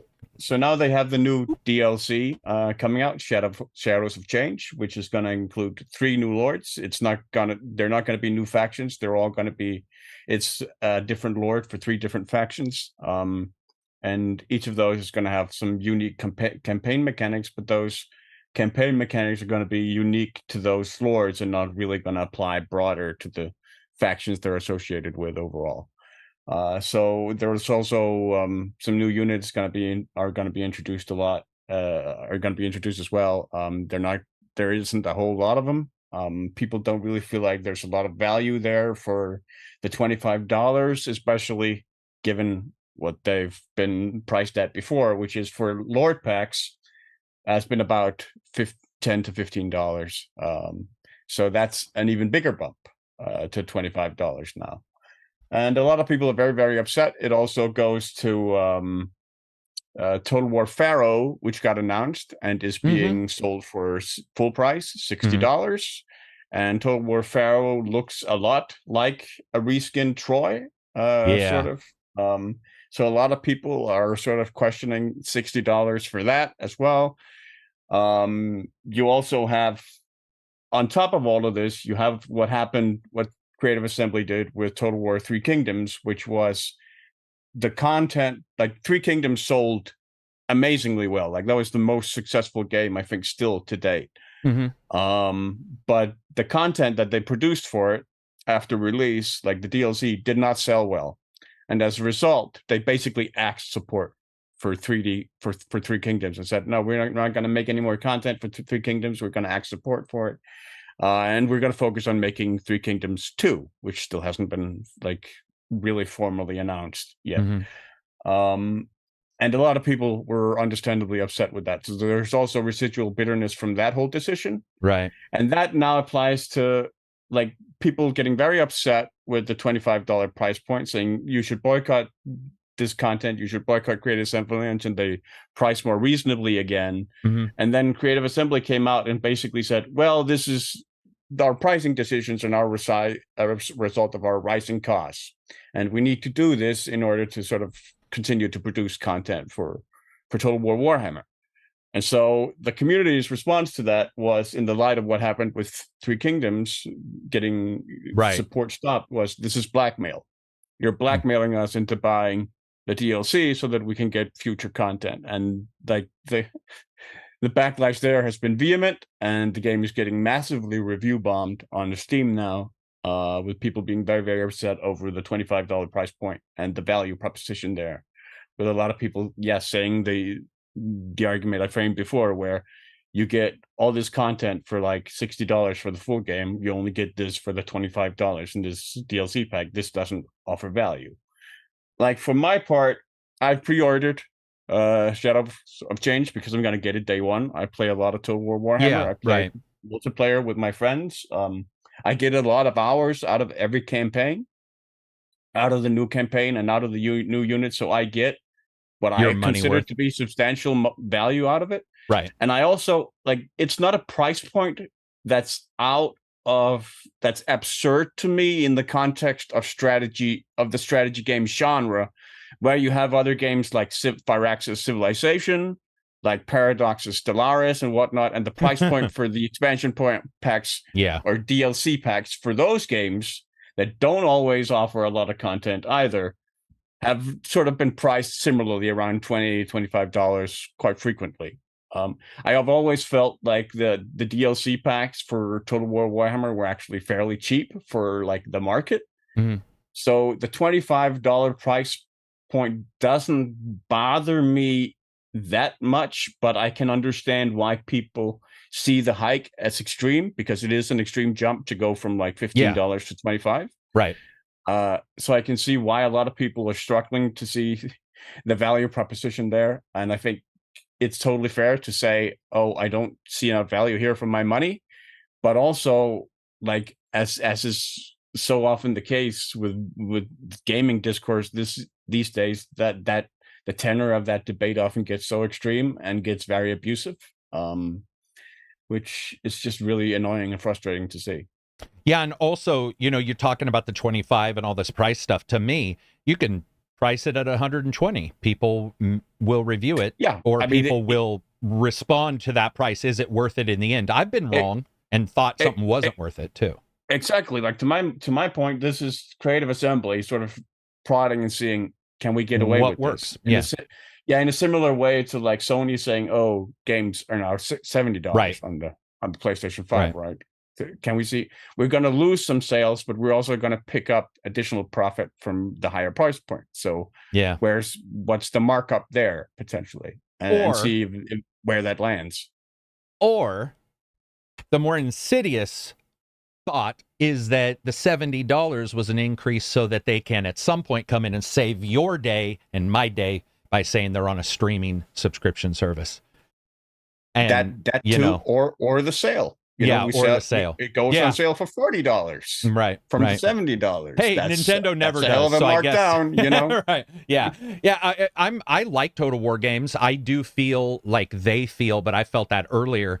I did the first one, the Total War Warhammer 1. Yeah. Right. And I liked it, but I remember talking to you and going, I don't know what I'm doing when I get that. Like, what am I getting? Yeah. Why can't I just play and you because you're the more, I'm going to sit down and play these than I was, even though this is more of a personal game I would play. But I remember you explaining the different stuff you can do. And I was like, okay, I get it. It looks better too. There's those kind of things. But there's something different about the DLCs for strategy games that people just, if you start looking at Paradox, you're like, what? Yeah. Like, what? Whoa, yeah. I even went blurry. Even my camera was like, no, we agree. The DLC for some of these strategy games are outrageous, and maybe they're a little cheaper, but they don't do half as much. So it'll be interesting to see what if this is a return on investment or not. Like, there's also, like, Warhammer 3 is a massively complicated game. Like, it's sort of, it still boggles my mind that it's even like possible to play it, and even more so that it's possible to play it in multiplayer with like 7 other players, like 8 player total, on this massive map, and it doesn't like immediately break and fall apart. Yeah, the fact that all these moving pieces are able to work together is something that sort of amazes me. But there are issues, there are bugs that still haven't been fixed. 2 years later, or bugs, new bugs that get introduced with the new DLC content, and then you have new issues that come up, right? So I also understand the frustration that people experience there, where some things are still broken 2 years later, and you're still asking me for this increased value proposition, right? Yeah. So I get the frustration there. Yeah, me too. Real quick, I'm going to read the super chats and then we'll jump to what you were going to say. Joshua, $5 super chat. Late to the BG3 discussion, but just wanted to add how surprised I've been at the complex. I think he means complex interactions between characters. I think that's what I mean. It's sort of cut out. But yeah, I would agree that it's amazing. And then personal. Yeah. Personal. It doesn't say your full name here, buddy. Personal something.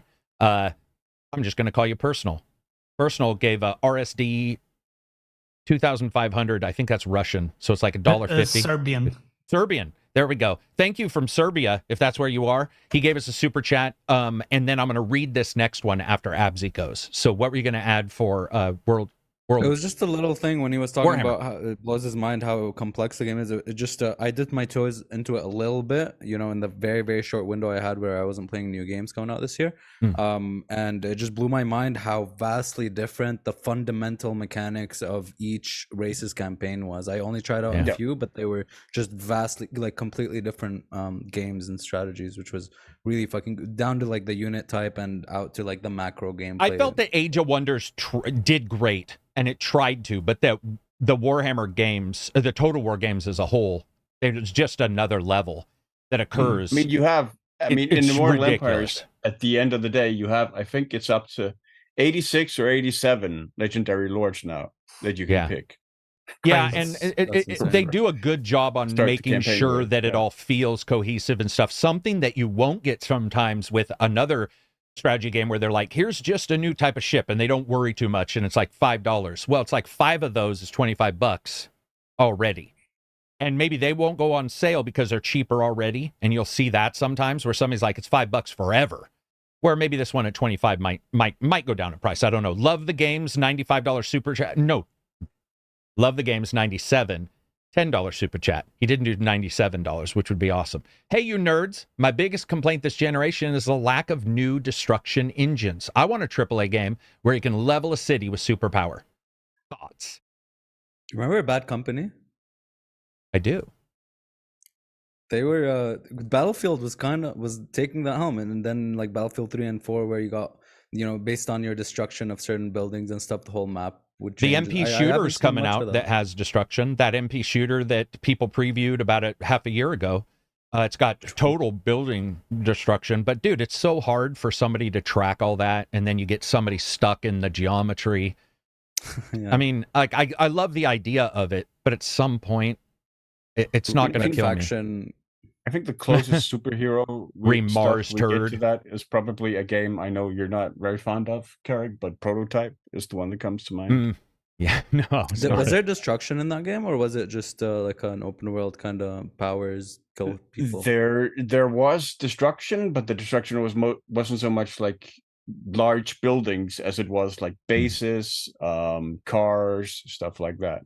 Gotcha. You know, I do say that, but then Mercenaries had full destruction. Mercenaries 1 on the Xbox awesome. original. Yeah, I remember leveling buildings on that. I was just like, damn, Where son. you just call down artillery right next to your feet. And just so, great characters, great everything. Thanks for the super chat on that. I love the games, or love the games. But yeah, I would agree that they're not doing it for the most part. I think that there's a lot of bugs. And like, even as a developer, I don't know if that would be super important to me, but I will say interacting with the environment. So I don't need to level a building. And I'm not talking about certain games, but I am talking about certain games. Some games coming up that I've previewed, and I'm a little disappointed in nothing occurring. For example, Far Cry 2, you could light the grass on fire, minimum. I would like to see that in most games now. I would like to see some effect on the locations now, and we still don't see that. And so even that step, I would agree with him on for sure on that. I remember, I think it blew my mind in Crisis, I think it was, when you're like moving between grass and the grass actually moves away from you. Dude, yeah, the first time you ever saw grass move. And that's why Horizon worked so well for me, Horizon Zero Dawn. Because like you'd be sneaking and the grass would part and she'd like move her hand. Or Origins, when you walk through the grass and you like rub your hand along the grass. And I was like, that's the shit. That's Gladiator, obviously. Yeah, the Gladiator. But that's what it is, right? They see a movie. That's why I don't think people understand how much expanse will hit on Starfield, because the TV shows and the movies that are big have been in everything. And the moment Gladiator, when Russell Crowe is, walking his hand, it told a story in 1 second in a movie. Like in 1 second, you're like, this tells like 5 parts of the story. Even if you don't like the movie, you're like, that tells a story for that character. It makes sense on some stuff. And it was I remember when I first did it in Assassin's Creed, I was like, dude, that was awesome. Because you touch the environment. And there's a difference between grabbing stuff. It's tactile. It's tactile in a different way. It's where I'm just adjusting it. And there's something awesome about that feeling. Did Death Stranding was Death Stranding all like the Irish moors kind of grass, or was there taller? Yeah, I thought it was. Pretty much all like Scottish Highlands. Yeah, where it's nicely mowed by cows or something. Where's that tall? And you're like, seriously, man, where's the scrub brush? And that's where I come from, the Pacific Northwest, where like if you go out in the woods, you are not going 4 feet without a machete, or you're screwed. We don't have those type of unless cows. But yeah, no, I think destruction would be great. It just depends, right? Because like if you get too much, then something about it becomes not overpowered. Sort of. I think that's one thing. And then a lot of times they won't let the NPCs do it. So if you can do it, right, and the NPCs throwing grenades, but theirs don't do anything. I think that's one place where Remastered, terrible game. But where that one worked was because the enemies could do it. Run out of bullets. Dude, I know. Enemies need to run out of fucking ammo. Okay, we're and done. if I scoot over to that dead enemy and I search a dog and he's got a machine gun one more time, I'm gonna kill somebody. Or a legendary helmet. Or a legendary helmet on a dog. And you're like, what is he doing? Yeah, did he eat the other guy? What? Yeah, that kind. Or like we always joke about, like when somebody says go get 7 livers and only 5 of the elk have livers, and you're like, what are the other 2 doing? Are they drunks? Dude, because so I was playing WoW for a long time before I played Bethesda games, and obviously you get like very random loot and stuff, and a lot of other games did it too. But one of the biggest things that drew me into Bethesda games actually were that you can loot everything that you see on someone's corpse. Like and you loot their armor, and then now they're naked, and you loot the weapon they were using, and that was like one of the big things for me. And in Daggerfall, you could put shit on them. And that was the best in the world. You could encumber them. So you'd go in, sneak, put all their shit on, or take their helmet. And I had that. I've talked about it, but I had that house just filled with helmets where I would steal and run out of town. I had a bounty that was so huge, but all I was doing was stealing helmets, taking screenshots, and sending them to Cadiz, going like, "Look at my helmets, man." Daggerfall had like object permanence. Yeah, you could. Yeah, Daggerfall, just like all the others, you could take an item and move it, and it would be in your storage or in your location. Yeah, which by the way, when you guys were talking about Baldur's Gate possibly having an issue later, they did state they had to patch the save game to allow for unlimited size. So if you're moving a lot of stuff in Baldur's Gate, and we're talking about later on maybe seeing some some frame rate dips and stuff. I'm wondering how much of that is related also to it consistently checking things and, which I like. I mean, I'm okay. Dude, one of the biggest problems with games these days is they don't take RAM into concern nearly as much as I think they should. They always seem to be talking about CPU and GPU, and it's like, dude, I know a friend right now who tries to play every new game on 8 gigs of RAM. And I'm like, what are you doing? What? Oh, no wonder. Oh, it doesn't run well. No, your system doesn't run it well. There is a huge difference between the game not running it well and your system not running it well. But, some people just don't want to replace RAM. It's hard, too. I mean, look at like AMD used to have issues with RAM pairing where you had to get the perfect RAM, or the AMD CPU would spit out errors. The CPU with the motherboard, and then luckily I think that's fixed. Yeah, the magic. Yeah, and then magic fabric. Oh my God. Yeah, you're talking about the connection between Jesus, man. Yeah. It's worked now, but it's like when that first came, there were so many positives. It sounded so like here's the future. And it's like, yeah, the future is bumpy, though. It takes a while to get to the future, right? You don't just jump to the future. It takes a little while. Does anybody remember who's in chat, or does anybody know if AMD has fixed the RAM situation with their CPUs? I would actually like to know that. I got 64 gigs. Left Control Gaming says, yeah, so do I. 64 gigs is, to me, the magic sauce. It's like, it's such a good place to be when it comes to RAM. What else do we got? Oh, Starfield. I did want to point out there was some discussion about how long people had to play the game if they could review it. Obviously, it's out early enough for reviewers to play and beat. But I also want to say, I think about 80% of that discussion was because some people were worried they weren't getting the code, and they were sort of trying to draw a little bit of shade on the people who were. Because most of these games, even if they're 60 hours, for me, that's just 2 sit-downs for 30 hours. For a normal person, might be 5, what would that be? 5 12-hour days or something like that.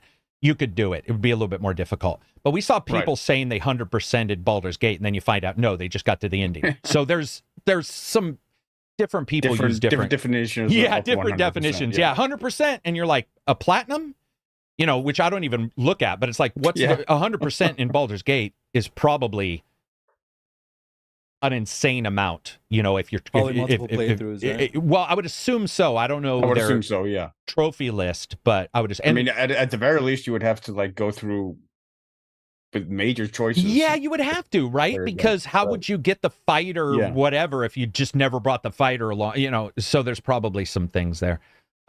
There is a game. Let me think if I can talk about it. I can't. There's so many games that I'm reviewing, but Shadow Gambit. When I reviewed that. One of the great things about that game is it has, and one of the problems with achievements that I've always had is they're mimicked in some games. This game does that. It's got its own achievements. So you have this stupid, overarching Steam achievement shit that pops up, or on your console, like, good job, you killed 100 enemies. But in the game, you have good ones. And so each character unlocks, specific little story points and stuff, which I thought was really awesome. I hate everything about achievements, platinums. I think it's terrible. But in game, I like it because it's connected to the game in a more like those inspiration points you got. Yeah, there's something about it that just feels so much more tangible when it's in the game. But I want to point out that regardless of what I feel, Shadow Gambit, if you guys pick it up, it's pretty sweet. It's got some pretty sweet stuff that you can do in there. YouTube usually more Mademoiselle and plays at a frightening speed. Yeah, but you can't 100% nothing. Some of those games, I'm just saying, some games you absolutely cannot 100%. What it would be is you got to the ending, which is a huge difference. Right. Speaking of that, what games have we been playing lately that have surprised us? Has there been a game that you and we can't go with big games. So if you haven't played a big game, you won't have an answer. It can't be Baldur's Gate. It can't be any of those. But go for it. You already know the question. Right. Yeah, I heard you talking about that. I played it this year, and it's easily my favorite. I think it's the best survival horror. I don't remember playing a survival horror where I was like, every section I liked, and in Signalis, every single, I liked it from start to end. I loved the story and how it handled everything. I thought it was a fantastic game. I think it was made by 2 German people. Was it cyberpunk survival horror? It's like sci-fi. hellish. It has tropes from a lot of different games. Like it has things from Silent Hill, it has things from Resident Evil, it has things from Nier, it has things from a lot of different things. Right. It's very weird. It's a weird game, but it's one of those games that like the stories will stay with you. The story will kind of just stay with you for a while. When you were talking about it in the Discord, in the patron Discord, one of the things I noticed was that so many people responded to that game. So like you said you liked it or whatever, and then I looked away and looked back and there was like 15 people, which depending on the time frame, that's a little less usual. And this was at a time frame which I believe was later at night, and that's usually a quieter time. And I think what really, really helps it is Game Pass, because trust me. Oh, that's a Game Pass game? Yes, you need 20 minutes. This is how it was for me. There's the first 20 minutes, and if you're not hooked by then, just don't. Like it's gonna hook you after that first 20 minutes, and with a very, very strong intro, and so it's like free to try if you have Game Pass, and I totally recommend it. It's a very good game. One of my favorite cold opens in a game. Yeah. Oh, you played it too, Silver? Yeah. Maybe you even responded. I don't remember, but I saw a lot of people responding on that game. Yeah, I mean, I put like at the end of last year, I put like a top 10 of like the indie games I played that year, and Signalis was on that. Very cool, man. Definitely recommend. What about you, Johnny? Any like anything that has sort of surprised you recently? No, I haven't done anything small. The only small title I did was Oxenfree, and one or two. It didn't surprise me because I kind of one knew or two. Two. Okay, great. Yeah. So I kind of knew, what I was in for. Mm-hmm. I had a good time, but yeah, I wouldn't say, like a surprise. Yeah, and it was a good time. I think Oxenfree 1 was tremendous, but 2 was a good time. Yeah, I don't think they managed to recreate. It's hard, isn't it? Well, yeah, it's like Stranger Things. If they're all 25 and not working, it's not going to feel the same as if they're kids. And that's exactly what Oxenfree did. It was like you're these young kids and it's high school tropes, and you're like Stranger Things kind of, not Stranger Things, but Life is Strange. And then you get this 30-year-old person who's been in the military who's left and come back, and now they're like watching bird signals or something. It's hard to connect, because once you become an adult, I can connect with kids because I was there. But as you get older, everybody branches into their own sort of separate worlds. And her world was just different enough that I didn't buy into it. Or what do you think about the artist, Johnny? The guy who does it? Like, he was also a little goofy. Like, just sitting on the small island. You mean the guy that nervous talks the whole time? Oh my God. I forgot that. It kind of bothers me. Yeah, no, because I get it. That type of person actually sort of bothers me. Like they need to fill a silence. Oh yeah. Yeah, it's let it rest. It's good.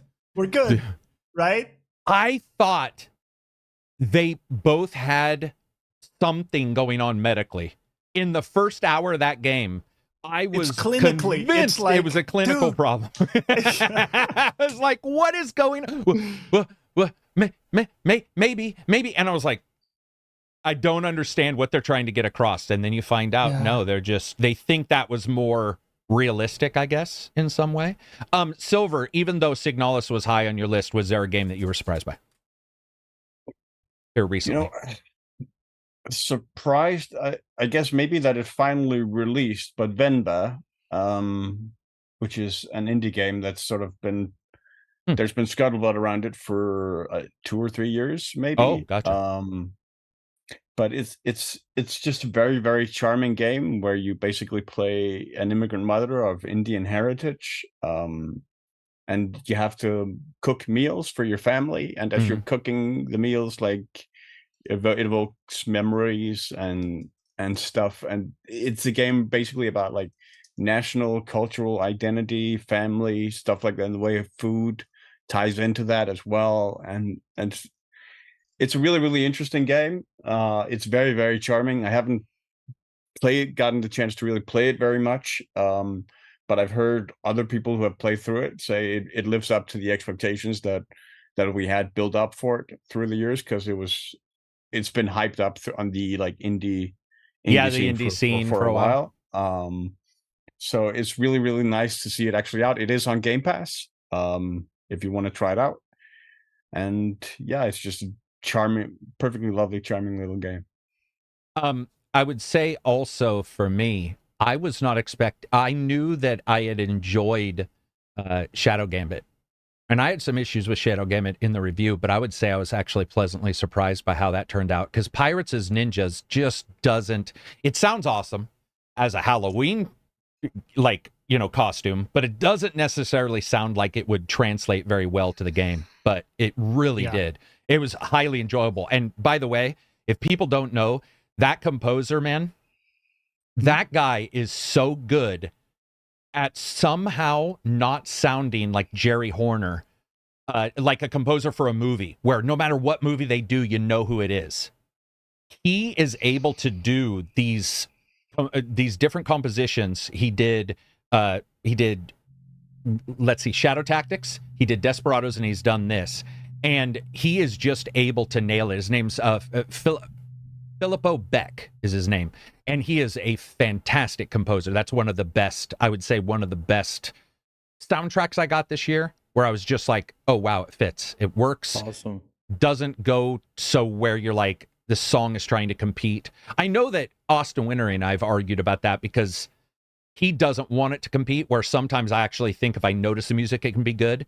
But Beck just seems to nail it, where it's like, I'll forget, and then I'll realize somebody's playing the concertina in the background, or some fucking, some arcane instrument, and I'll be like, oh, whoa, I like this. And it's that typical repetitive pirate, like dun da da da da dun, right. Da, da, but it works. I mean, it works so well. So if anybody gets a chance, you should check out Shadow Gambit. Did anybody get Monkey Island a bit? Yes, graphically, but then other than that, it's Desperados as a pirate game. Yeah. That yes. I know, but I meant like in terms of the score. Very much the score, and very much the graphics. Like when you look at the characters, they've got that slightly not the newer, you know what I'm saying, not the newer Monkey Island, obviously, but the older ones. Yeah. So good in that way. Go ahead. Yeah, there's a surprise release that I'm surprised by. I think it released today. Yeah, it did. It's called Bomb. I want to get to it as well. It's called Bomb Rush Cyberpunk, and it looks like I saw a preview for that. For Jet Set Radio. Yeah, so I'm watching. I looked at gameplay, and it looked right down my alley. I really want to get into it. Did we even know that was coming out? Because no I had no idea. Yeah, and I don't know if it was a shadow drop or what, like Quake was, but you know, it was sort of interesting, and I saw a preview for it this morning. Another surprise is that I didn't actually. I think I just forgot. But Creative Assembly, you know, the guy who's making Total War, that's also part of the whole controversy. Is that they're actually making a first-person multiplayer shooter Heroes game slated for this year. Wow, yeah, called Hyenas. Interesting. Set in combat. The gimmick being that much of the combat is in zero gravity. Oh shit! Okay. Wow, I don't know anything about what you're talking about. That's crazy. That game that was about gravity or something, where a lot of people have been like that. That's also part of the backlash, where a lot of people go, "Oh, this is where all the Total War profits. The profits are going for this like boondoggle chasing the fat project." Okay, and it'll obviously corporate is doing heroes, right. It'll obviously have heroes you have to buy as well, right? Yeah, but let me point out something real quick. We can't have it both ways, because those are also the games people say developers don't spend any money on. So you either have to side on one side and say this is not where the money's going, it's just going into their pockets, or it does cost more to make games, which we do know that prices do go up, or, I mean, you can't have both. It doesn't really make sense to have both on that side of the discussion. I'll check it out. I didn't know they were doing that, but it doesn't surprise me that there's a new game. I didn't either. Yeah. Dean, $5 super chat. Thought on people on Twitter making numerous Metacritic accounts to review Bomb Starfield. Also stoked you're live on YouTube now. Thank you very much for the super chat. Like I said, also, if you guys get a chance when this is done and you didn't get to see it all, jump back in, watch it, tweet that it's out, tell other people, you know, smoke signals, whatever you have to do. I don't give a shit about Metacritic, and I also don't give a shit about user reviews, because I know people talk up Steam, but I'm telling you, there is no more of just a hive of scum and villainy as Steam reviews. They are trash. I don't learn anything from Steam reviews as they currently are set, because we just, as Silver just said, people go and review bomb, Warhammer, and it's like, are you review bombing a choice? The game? There needs to be a filter that's better on Steam reviews. Metacritic needs a filter. Right now, I just don't ever look at the user review. The worst thing as well is that Metacritic has points that you can assign, and most people will either go 10 or 0. Yeah, there's no nuance there, right? And also, remember, with Metacritic, they still weigh some outlets more than others. So IGN, if IGN rates a game poorly, it will beat out if 3 other people rate the game higher. And to me, that is not an aggregate. That is the opposite of an average. Like, if you're saying, oh, some numbers just mean more in this average, everybody's equal, but some are more equal than others. Right. Yeah. Well, that's typically that's average, right? Yeah. Animal Farm. Yeah, that is you're going down the anarchy lane at that point. I do think it's cool that OpenCritic does do them all, but I do get where some people are like, well, what if there's somebody who's shady who didn't beat the game, or is just doing AI reviews. That's a legitimate concern, but I don't think Metacritic's idea of weighing others higher is it's a not recourse a solution for that. To it. Yeah, but I did want to mention that in the case of Steam reviews, people actually do take those quite, because people will go to a game on Steam and they will check: is it overwhelmingly positive? Is it very positive? Is it like underwhelming? I'm maybe not gonna play it. A lot of people actually use that as their filter. What I'm saying is, I like the filter that says current and then recent skew. Yeah. I love that. Mostly negative, but it's really positive now. That can paint a picture of a patch being good or bad. Got no issue with that. Yeah. What I'm talking about is right. When I jump into Steam reviews and I start, somebody's like, I could fish 10 out of 10. And you're like, dude, that's adjusting the skin. Like, what? Like, it just, and there's no recourse. But we can all admit the major reason why people do that is because there's a disbelief in the official reviews.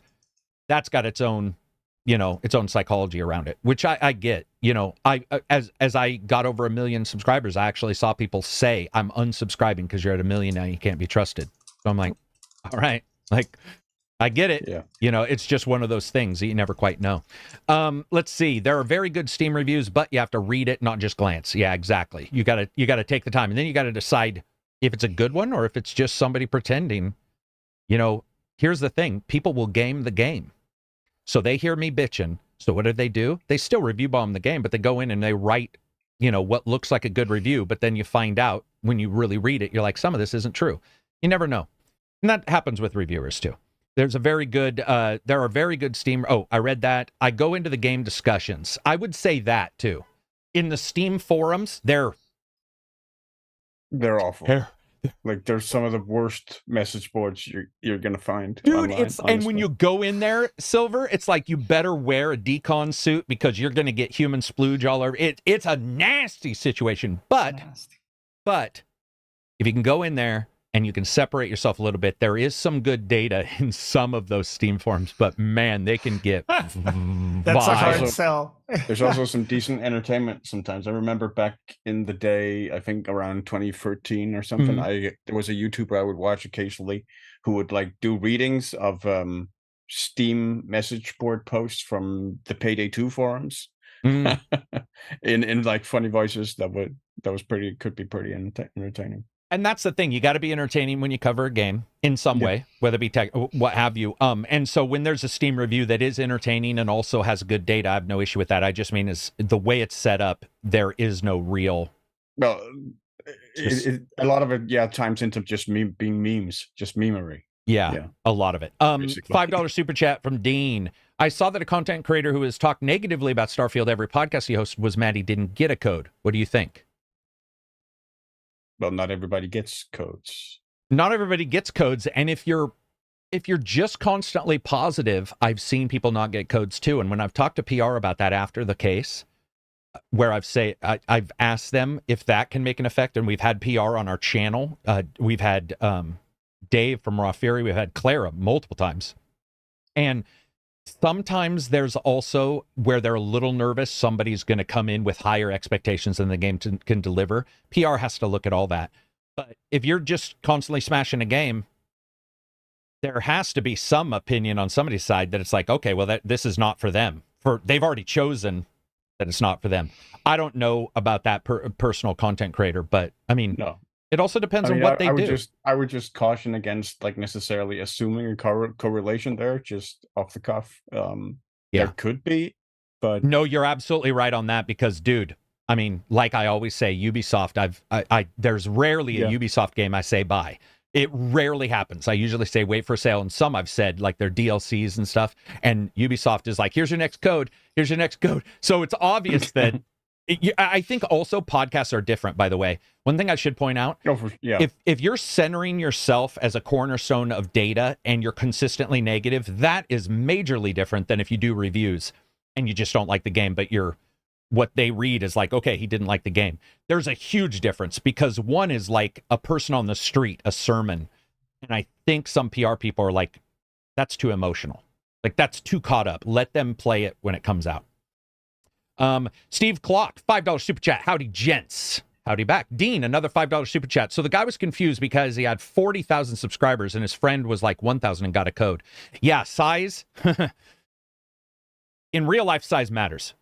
But in video games and PR, I can tell you, man, there's multiple games I haven't got code for just now. And then there's other games I will. Sony will give me a code and then not talk to me on the other game. It just happens. So size is not the most important part. I went into Mortal Kombat 1 discussion, and they were arguing over the game being woke since the women are more realistically proportioned and have more clothes on. Oh dear God, I hate that term woke, now. Stupid fucking my fucking. I would God. say that they don't have big enough boobs. It's woke. Just shut the. Why are you? What I actually have more of an issue with, I'm fine if they're whatever, but I do like the more clothes because I've gotten tired of, even Aloy does this, and I brought it up in one of my Horizon videos where I'm like, listen, I know people are like pushing this character, and I like her, but she is wearing a midriff a lot of times, or like, not the proper armor set that you would expect. Most of it's pretty realistic, but you still get the occasional where you're like, that's not armored, dude. That's a t-shirt you wear on San Francisco, street. Like for me, if I were to define like the type of, quote unquote wokeness that bothers me is like when they make milk toast, like remember Saints Row, and then there's when like, they level it out, when they mow they it just down. Make these like these characters that just look funky, but then their personalities are just super milk toast. Like, hey, I'm going to Starbucks to buy some fucking pumpkin ice pumpkin latte. Surface level characters that only have one personality trait. I'm just a gay character. I'm just a woman. I do no wrong. I'm only defined by that one trait. Yeah, by my looks, and so that's the shit that. But boob size and shit, man. I don't give a fuck, dude. I think also, and this has happened before, where I have, talked to people who are in really good shape, and they're not steroids or anything, they're just in really good shape, girl and guy. And they're like, man, we get treated poorly for being in good shape. And you're like, yeah, it can go both ways. It can definitely, I've seen those things where somebody's like, eat a burger, and the person's eating all the time. My last roommate was ruinous for a food bill. It was beyond ridiculous. I've never seen a human eat that much food. And he was 137 pounds. I thought he was filled with tapeworms. At least 37 pounds had to be tapeworms, because I've never seen a guy eat fried food and fat and sugar and everything mixed together. Some people are like that. And people would say it to him. And he was a very skinny guy, rangy, cowboy kind of guy. And I remember being in a group, and one of the guys was like, man, you need to eat a burger. And I remember being like, dude, that's like, if that had been me and they said the opposite, if I was heavy at that time, or if I would be actually like frustrated. I could not, come at that. Buck was a nice guy. He would never do that. But it was such an odd thing. You get it both ways. I do like an edge. And I think that's the big problem with Saints Row, because I just saw their DLC, which looked scootin'. I wanted to play it. I saw the DLC for the new Saints Row, and I was like, oh, I sort of like the idea, but those are the worst milquetoast, leveled, mowed down, unemotional, super high antidepressant characters I've ever seen. They are mowed of any edge. Anything down is brought up. Anything high and edgy is brought down to this incredible middle ground that is so uncatchy as a character. Yeah. And by the way, that happened a little bit with Horizon Zero Dawn. The sequel. Forbidden West. The Immortals EA thing. They have also this way. Oh, Immortals Phoenix Immortals had that problem. People thought it was a little. People were a little questioning, like, well, it looks a little like Assassin's Creed, but it's not. It looks a little like this game, but it's not. And there was a bit of a middle ground that people couldn't. You can't point at it and say, I like this. And I think in today's current time, it's pretty hard to sell a game that way. Saints Row also was bad. At least it was at the time. I think now it's been patched up, but I'm never returning to it. Never. Dead or Alive, Extreme Beach Volleyball 3. I don't know when it's happening, Vapor, but I'm your best friend now. I own that on the Xbox. I've got all of the Outlaw games as well. Outlaw Golf. They are really not politically correct now, but I play the hell out of them. My wife loves them. She plays the Extreme Volleyball, and that is really just all about hot chicks playing ball. Like, there's not much going on in that game, but I know a lot of people like them. Dead or Alive was like that too. Remember when Dead or Alive first came out and you had the booby, like, level, you could turn it up or down for jiggle. Just and like then, Christ. And then you had the beach volley, Dead or Alive. Yeah. Let's see. Miss seeing the entire crew together. Yeah, we've actually bounced back and forth, but we're together at least right now. Alex says, I rolled my eyes when people were complaining about ugly female characters until I saw the Fable trailer. Have I seen the Fable trailer? Yeah, that was like the CGI thing they showed with. She wasn't like a good looking character. Yeah. What can I talk about? Give me 1 second to think about games. Funky looking. There is. Okay, ignoring what's going on now, but there is a past game that I definitely wanted to know what had happened, and that's Control. I do not know what happened with Control by Remedy, but I know who that actress is. And that actress is not that character in the game. Even though they mocapped them, they dramatically changed them to a very brusque, very,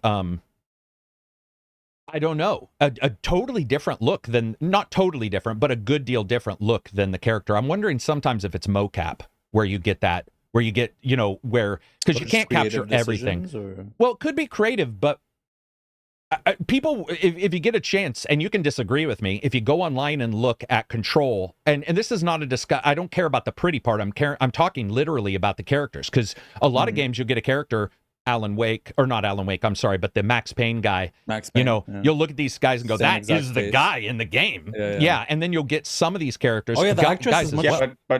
But that was Sam Lake, and he was just, right, and that's why I changed it. That's why, that's why I changed it. It was the writer, not the actor. But that is sort of what I'm talking about, is where you get the actor, or you get a character that's in a game that looks identical, and then these don't. Although I think they did actually model McCaffrey for the third one. Oh, did they? I think so. Yeah, they might have. Because that wasn't Sam Lake anymore. They had moved on by then. Right, they had moved on. They did. I think they did mocap. We saw him in an Alan Wake trailer. Was that Max Payne or just Sam Lake? That was Sam Lake digitalized, wasn't it? Or was he in the game? I thought it was Max Payne. I think McCaffrey is in the new Alan Wake as well. He was also in Control as well, where he was the director. They're side characters, kind of thing. Gotcha. So they're very tied. Both actors are very tied into Relic's entire sort of universe. Steven Savage says it appears maybe they purposely debeautified her. It's possible, and we can talk about any character in a game when you get them and they look different, but in the same game, you'll get a character and you'll go look at them and you'll be like, they look identical. Screwball, $20. I eat a cracker and I have to buy bigger pants. I don't know what that means, but it's probably sexual. Wannabe Dev, 25. In Returnal, we had a middle-aged woman as a main character and no one complained, at least from what I remember. Returnal. Oh, dude, yes, people complained about that. What are you talking about? Wait, Returnal? Yeah, Returnal with the astronaut. Oh. I saw a lot of people complain. Dude, she was awesome. She was dope, man. that's the thing, right? If it's if they're a good character, they're a good character. Yeah. Like, yeah. That was somebody but said. They do. I think they disproportionately do complain more about females not being as pretty than Yeah. Oh, of course. Yeah, of course. Yeah, for sure. But if a guy is ugly, no one gives a fuck, right? Well, I do. Exactly. Admittedly, I do. Yes. Yeah. So, for example, I was going to bring up Quantum Break had Sean Ashmore, the brother of the other one. There's two that look identical. One did Iceman, one did like Fringe and all that stuff. He looked pretty much like his guy. Lance Riddick was in there. He looked like Lance Riddick. So when I play a Remedy game and I see somebody, I usually look up the actors because I love the actors. And so when I got to Control and I looked them up, yes, that was a female, but it's definitely been times where they've taken a male and put him in a game, and I've been like, that just doesn't seem. It doesn't seem like, why would you change just the one character when other actors look the same? Yeah, and I think it's also more, I guess, acceptable for people to play like a gruff kind of like probably guy than it is to I don't care though. Returnal's character, she was awesome. So I think Control is actually a really interesting example because you have both McCaffrey and I forget what the actor is called who plays Alan Wake. They're both in that game, but they also have segments that are like FMV that are not like game animated, but like when Alan Wake's actor, he plays the professor or scientist guy or whatever. I forget what his name is, but those are actual like video. So I think the need to sort of carry his character over accurately in that way is maybe greater than it was for. Well, it might have been, but what I was talking about is like, look at the janitor. That actor, I thought, looked pretty much like the actor. I don't know. It doesn't really matter. I'm just saying I noticed it. It's a fair point. Yeah, it's because I like these actors, and I'm so excited, man, when we get like Gina Torres from Firefly and a ton of other stuff. I love her. She's in Immortals of Avium. I love to follow actors and actresses I like. I love that. And when you get somebody and then make them not look like that person, I always question. I just, in my brain, I'm like, oh, why was there? It's just a strange decision, isn't it? It's just and it carries to a conversation to where I'm like, it is one that repeatedly does happen to female characters because you look at Lara Croft, right? True. Yeah. And her voice actresses as well. Yeah. Yeah, that's true too, because I follow Camilla Luddington, who was the voice actress for, and I remember her on one of the late night shows said she just literally thought she was recording porn or like because she was dying all the time and the sounds if you don't see what's happening, your brain can be like and she made some jokes about it. I love her as an actress. I think I first saw her in the David Duchovny Californication, and I've always liked her, but I would agree that she was an amazing Lara Croft, I think. I thought so too. I actually really like her Lara Croft. Do you know who else I like? The Lost Legacy ladies, both the two leads from Lost Legacy. They, Morgan's Claudia Black. Claudia, she's such a good actress, man. Oh, it's such a good game. What are you gonna say? I just I remember when I was a kid, like the absolute devastation I felt. I was a huge Kim Possible fan. And when I saw that the actress looked nothing like Kim Possible, I was devastated. I told you guys, I thought for 10 years that Homer Simpson was a little boy. I didn't know that Homer Simpson isn't Homer. That's a lady, Bart, right? Bart. I'm sorry, Bart. Yeah, Homer Simpson would be amazing as a voice. I'm sorry. That's awesome. Not Homer. I apologize. Everybody's like, what? Nancy Cartwright, dude. Nancy, who, by the way, I watched her in like the Helen Slater. What was that Billie Jean movie in the '80s? Like, I love her. She's a little goofy looking. She's just a great character actress. And to find that out years later, I was all, what? That changed my life. I never picked up on that. The discussion reminds me of the Vanilla Shep rework from Mass Effect 3. The default in-game character had a chin far bigger than the actress model. Oh, I didn't know that. You can adjust it, I guess. Yeah, I think he's just saying that because the generic Shepard does look like his model, the European guy who played like that guy does. I mean, he's even got the cut in his head, I believe. Let's see. This just. Oh no, that's what I was talking about. Do I remember Tomb Raider 1 naked code? No. Oh, I don't remember the code specifically, but I remember the code being a thing. Was it? There was a code on the PS1 one? Yeah. Holy shit. Do you know the only code? Or no, actually, maybe I don't think it was actually a code. It might just have been like mods. Yeah, mods at that time. Those things were widely. Was it just like that was always one of the first things that came out in the release of like a Tomb Raider game on PC? Was nearly always like. Do you know what? Mods. Yeah, and what they would do is they would take the clothing texture and paint over it with flesh, so you could still see like wrinkles. It was actually haunting. It was haunting. Like it's not something you want to see unless you're that age. It was like the Sims, dude. I need something to disable the fucking. When I was a kid, I blur. was like, I need to see them having sex. Yeah. I need to see the Barbie dolls. I need to see the. Oh, dude, yeah. When you see, no genitalia, yeah, it's haunting, man. No, thank you. Just plastic rubbing against each other. Yeah. Almost Human is one of my favorite TV shows ever, and when that alien first shows up and he's got the Ken bottoms, where it's like he's got the big flat front with the legs that slightly don't attach, and you're like, oh. Personal computer 2500 RSD. I think Senua from Hellblade, Senua's Sacrifice, is one of the best characters in games. What are your thoughts on Senua's Sacrifice 2? I can't wait for it. Games. Yeah. I've never played the first one, so. Yeah, she was really good. I think that was really hard. I think you should.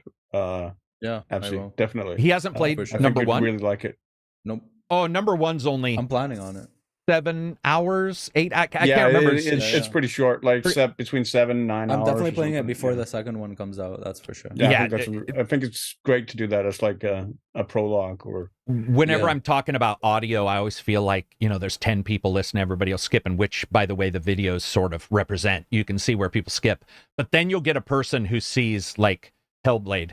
Or not Hellblade, sorry, Senua's Sacrifice, and they'll end up posting and being like, now I understand why audio matters, because her voice and the binaural audio. The schizophrenic, Oh, yeah, it was so well done, man. It was so, and it's crazy to think that she was their assistant, right? And they didn't have a voice actress? Yeah, they didn't have a professional voice actress for it. Yeah, it was an in-studio employee. Good for her, man. Yeah, and you hear that, by the way, in some of the bigger movie stars will get in and they won't know how to react to video game stuff. Now, Chris Judge obviously doesn't have that issue, but you see it with some, and I think it might have helped her, where she was just like, this is your one chance, and she went over the top when she needed to. It was, it's also a very different experience to be on a movie set and then be in that little booth where you have to like cough 30 different times. Or mocap where people have different effects. Big wires connected to your face with lights. Yeah. That would be frustrating. Like to try to act in that manner. Being able, if you were doing like separate voice lines, like how they did it in Baldur's Gate, just being able to make it natural, like bouncing off without the character without actually hearing them. I think in the case of like the lights, I don't think that necessarily is that bothersome if you've had theater experience, because that can often be when you're on the stage and you have the lights going down on you. What I meant, so I did say bothersome, I do mean the helmet, but what I actually meant was, and I didn't want to say this, and I was hoping nobody was going to pick on this, but I will say it. You see people overreact when they turn the webcam on and they're crying at every trailer and blah, blah, blah. There's a weird overreaction or underreaction when lights are on your face. That you need to perform. Yeah, so I agree with you that those people who maybe do theater probably have been blurred to that, where it's not a big deal. But what I feel is that it's probably pretty tough to react correctly. But I was talking even the helmet. It always seems like they look so ungainly, and like, how would you kiss somebody? Which by the way, I don't think I've seen a mocap capture this. I'm sure they do. I don't know how they do, but like getting close to somebody with that big thing, like how do you do all that? Just seems difficult. What were you gonna say, Absy? Or massive spaceship flying by and it's a ping pong ball. Yeah. Oh, dude. Yeah, that'd be rough, right? That'd be rough. Well, remember what they were saying during Star Wars Phantom Menace? Like people were talking about the digital going, you got to talk to Jar Jar Binks, and luckily they just got the actor and then put that ping pong ball in his head. Rubber suit. Yeah, and they were like, okay, that worked because there was somebody at least there. But have you guys ever seen that mocap or the blue screen where somebody will be looking and you realize their eyes are definitely not focused on the item? They're like, just sort of a glazed look. that's also one of the reasons why one of my favorite movies of all time, from like a technical perspective, is Who Framed Roger Rabbit. Because the way like Bob Hoskins will like maintain like eye contact and react to stuff that just isn't there is, I think, one of the most underrated sort of acting performances of all time. He passed away not long after that, right? He didn't live much longer. No, he's dead, right? Yeah. Oh, yeah. No. That was, he died, I think, 8 years ago or so. Oh, okay. He did live a good while. He lived a good while longer. Yeah. Go ahead, Absy. What were you gonna say? One thing I heard from a lot of TV and movie actors that got into games, it's one of the hurdles, I guess, that I heard is that usually in TV and movies, like the camera sometimes isn't focused on you, so you're off camera, right? Yeah. But with mocap, you're just constantly always. Oh, right. You're constantly on. Right? So you're always having to perform. Yeah. I mean, it would be difficult. Somebody, Red Mage is saying the eyes in Quarry were very buggy. They probably were. I think the eye tracking in a lot of games, you see like weird shit. It doesn't. Yeah, it's almost like in Horizon. Horizon. Remember, they would go crazy. What they need to. Oh my God, I forgot. You're right. Horizon. Holy crap! There were times where she'd be all. Even though the person's right here, and you're like, this is giving me a headache. Like, Aloy. Yeah, right. You having a little stroke there? You know, when somebody's looking at somebody's breasts and somebody said, my eyes are here. It's like everybody's telling Aloy, dude, my eyes are here, man. Where are you? That reminds me, going back to like the earlier debate. I hope when they remake Metal Gear Solid 3 that they cut out because Metal Gear Solid 3 had, during cutscenes, you could press the right bumper and you would get like a first person view from Snake's perspective. And when you could do that, a lot of the time, it was basically just him looking down Ava's cleavage, which was very prominently on display. And it was basically just a zoomed-in feature of just looking down her cleavage that you could do at various points during the cutscene. I mean, for no reason at all, other than just to put it there. Quake or Quiet or whatever her name is, Silent. I can't remember her name, but in Metal Gear's Quiet, all the weird prancing around. Oh yeah. Stuff. In the helicopter, yeah. It's like, wow. It's so funny basically though, because a private cubicle. It was put the quarter in the slot. The thing comes down. The person dances. Somebody here, Strider says Mass Effect Andromeda PTSD. Yeah, that game was just a mess. Crazy eyes. All the characters, crazy eyes, crazy faces, crazy. I mean, they even change the look of the aliens sometimes. I don't know. That was a weird thing. What I was going to say though about Metal Gear and stuff is I will notice that kind of thing, like Silver said. It won't stick with me as a negative for the game usually. I'll just be like, okay, this director thought this would be funny or what have you. But that is going to be a weird thing to see how they handle that now with the political climate the way it is. If they allow that, if they have him just staring at boobs the entire cutscene, or if they just remove the first person view. Which most likely, if they changed Miranda's butt cam in Mass Effect 3 just because it showed her butt. But on the other hand, you see Baldur's Gate showing bestiality. So who knows? If it's handled goofy, it seems like you get away with stuff. There's a line.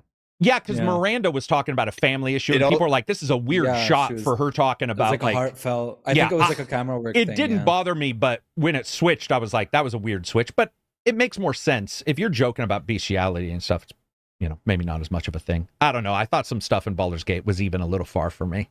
I'll be honest. Yeah, I mean, I think it the like resources, I guess, where I was just like, really? Parts of it come across to me as like a raunchy 60s or 70s comedy, like basically a carry-on film, which was a style of like British film from like. It reminded me a little bit of an animalistic Porky's. Porky's is an American one, Yeah, Porky's as well. Yeah, but it was just considerably raunchier. But yeah. Baldur's Gate just should be called Balls Gate because there's a lot of stuff going on in that game where you're like, damn, son. Baldur's Gate. No. Oh, what the hell did we put in the drinking water in camp? Yeah, right. Johnny, man, never Let's again. Move from there. Yeah. Gaping wounds. I'm afraid Starfield will be a mix of Andromeda with Redfall with sprinkles of Fallout 76 microtransactions. Just name 3 bad games and slap it. I'm worried that Cyberpunk's gonna be a fucking Saints Row with. I got to admit, when we saw Redfall, people had questions about it, and there were some issues, and we knew about microtransactions. Nothing of that has showed up in Starfield, so that I would say is not a current worry from what we've seen. I'll just say that. From what we've seen, it does not. I mean, there's nothing in it that's should make anybody wonder about that. It looks like the opposite of Redfall in terms of, at least in terms of visuals, where it's more of a kind of a, what are they, NASA punk approach. Yeah. Oh no, they did good on the visuals, to the man. Rainbow crazy shit. Yeah. They nailed a look where Redfall was going for a vibe, and I think that vibe at times missed. Going for the woke vibe. Just kidding. Yeah, I don't think it was going for that, but I don't know what they were going for in that. It was an odd title. It didn't feel like they knew what, like it, there wasn't a clear identity there. Yeah, you know how that happens sometimes, where when you get done, you realize that when their discussions happened, and we've had this at businesses, where you come in with an idea and the other people are there, and they're like, what about this? And you're like, why are you talking? Not to be rude, but why is the HR person in here if we're talking about network password, like encryption? And sometimes I think in games, somehow that happens where, and I get inclusivity of grouping in your team. We've already changed it. I don't know if you guys have been seeing this, but in the last 5 or 6 years, it's like anybody who works on a game in any fashion is now called a developer. Whether you agree with that or not, we're seeing that all the time. I'm a voice actor. No, you're a developer. It's like, all right, whatever. Make the game. But it does feel like some games just get lost. Yeah, they just get like my focus right there. The receptionist came in to brainstorm ideas for their AI. Well, the receptionist for Control was the best part of Control, or not Control, but Hellblade, or what is it? Hellblade: Senua's Sacrifice. Oh, yeah. There you go. Is Hellblade another game? No, the main name is Hellblade, and the subtitle is Senua's Sacrifice. But is there another game called Hellblade? Because my brain is telling me there's another game called there's Hellsinger, I know. Yeah. Hellgate. Bakunda B says ACG is playing Starfield ? No. They call Mr. Pipe says still haven't finished Cyberpunk. The killing of a certain character early ruined my vibe. Oh yeah, they killed the game with it too, yeah. Don't say anything. Yeah, your best buddy, I would imagine. Oh, okay. Yeah. Wannabe Dev says, realistically, how important is DLSS missing from Starfield? Do they have FSR? I would say that they need one of the two. And from what I heard in that Reddit post, somebody had gone and said there's for sure not XESS and there's for sure not DLSS. But it needs an upscale. All games need one upscaling. I mean, why not? Like, you only have those 3 card brand manufacturers. Why not have them, I think AMD has that rule, right? Doesn't AMD have that thing where we're starting to see where they won't allow DLSS in games? If it's an AMD title, they only let FSR come in. Really? Yeah, I think it's in some games. I've seen it in both, but I'm pretty sure AMD has a rule. The opposite is not true, right? Correct. I don't think Nvidia is stopping. Yeah, correct. Ooh, somebody mentioned Hellgate London. One of the best games ever made. Come at me. I mentioned Hellgate before when you were saying Hellblade. I was like, I was not a fan of Hellblade. I know you weren't. I know, and I said best. It's not even an amazing. I just loved the idea of magic, and I'm a big magic and modern Great time idea. fan. Great concept. I think. Was it made by? Amazing cutscenes. Yeah. The best part of the game, right, was the cutscenes. Everything else was. I think like former Diablo 1, Diablo 2 devs worked on it or something. Because that was the idea, was to do, and there were some great weapons. There was a locust weapon, which was like this gun with a huge sack, and you would fire like locusts. There were some really cool ideas, but it just didn't hit. But somebody asked a good question that I want to talk about. Old boy, any comment on Savvy Game Group apparently being the failed Embracer partner?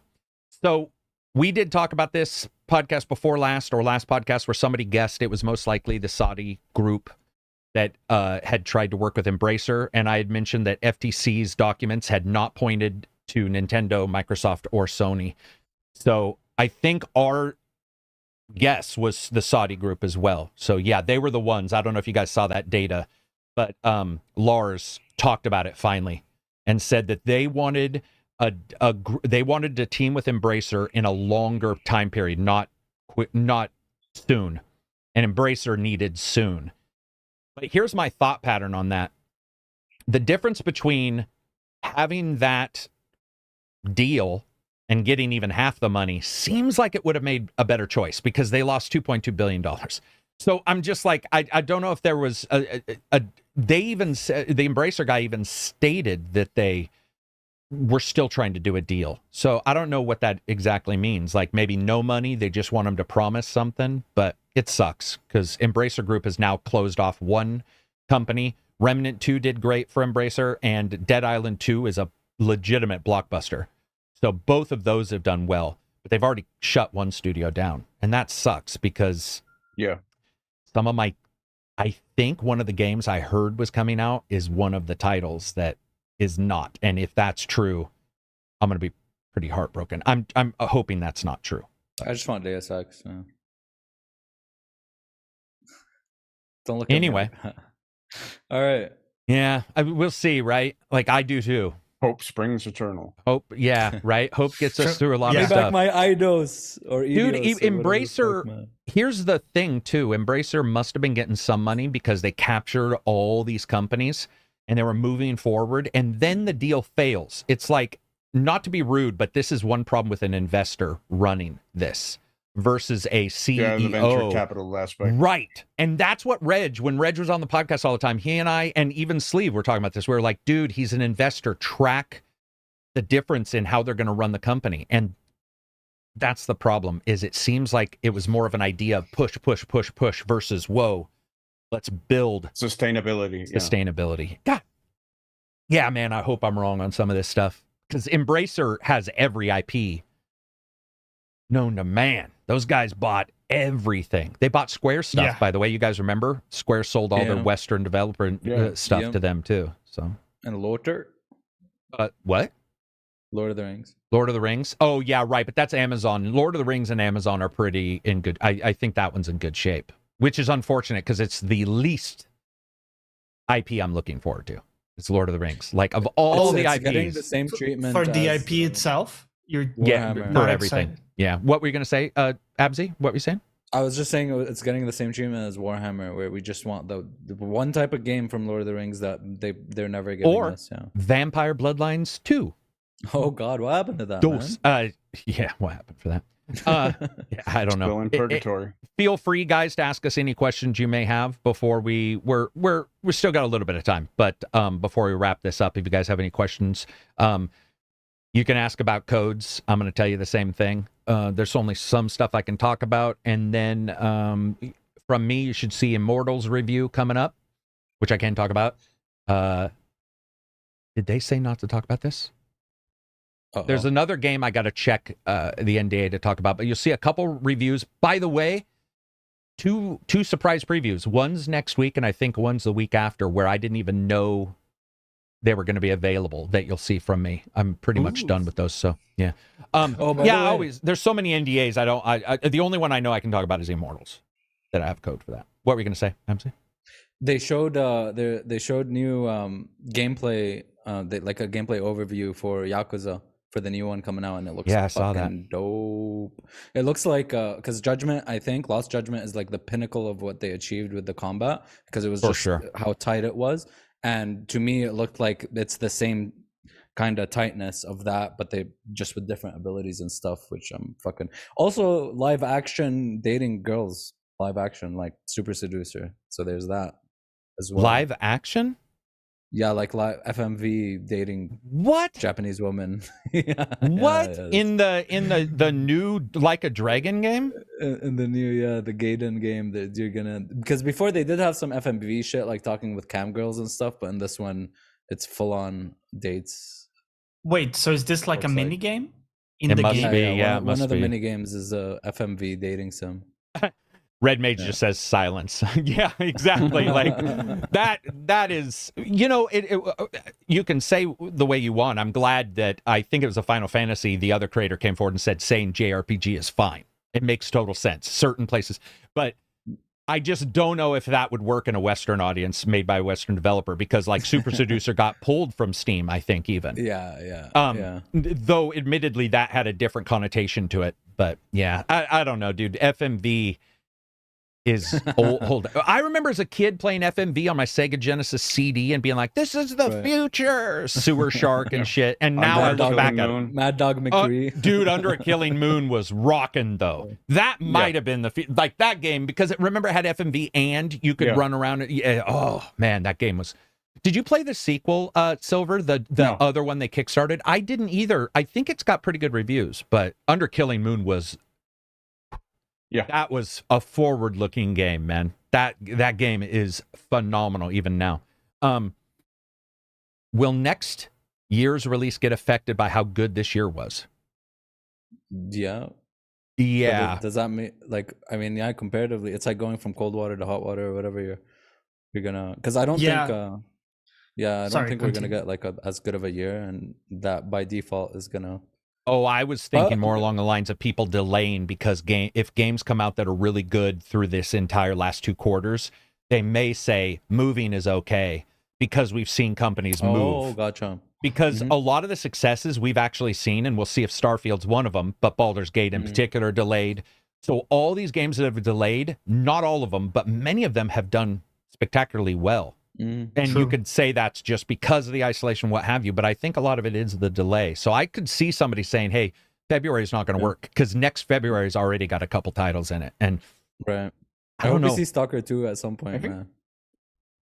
I heard it was still December, man. Like that, like, oof. Yeah, go ahead. That'd be insane. I think also just because it's already changed sort of the discourse in terms of like frames of reference with...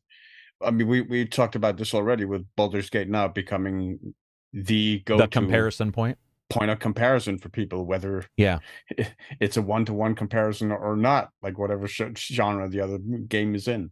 So unquestionably, I think it's going to affect 2023 will be that too. And when the one thing I'm worried about, guys, is so you got Banished coming out from the devs at Focus, and you have Vampire 2 we know is being made, right? But we don't know where it is.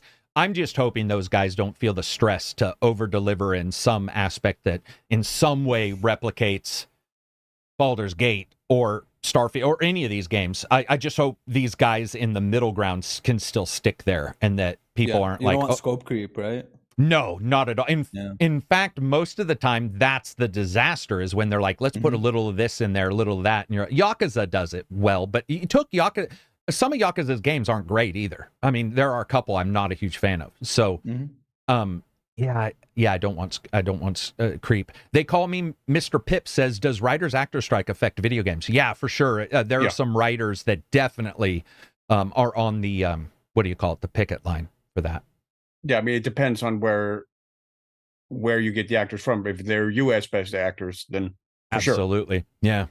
Yeah. This is from T10L11. Your guys' usernames, man. CA, $5 super chat. Any thoughts on Star Citizen and Squadron 42's removal from their store? Okay, Indio was in here. He's the resident Discord freak when it comes to Star Citizen. I just asked him about a month ago. So this must have been between then and now. I hope not, because I was actually hoping for Squadron 42 to get more data about it coming out. Shit. Didn't they have big ass actors in it? Yeah, yes. Gillian Anderson, Tim. Is it Tim Roth or the other? No, it's Gary Oldman.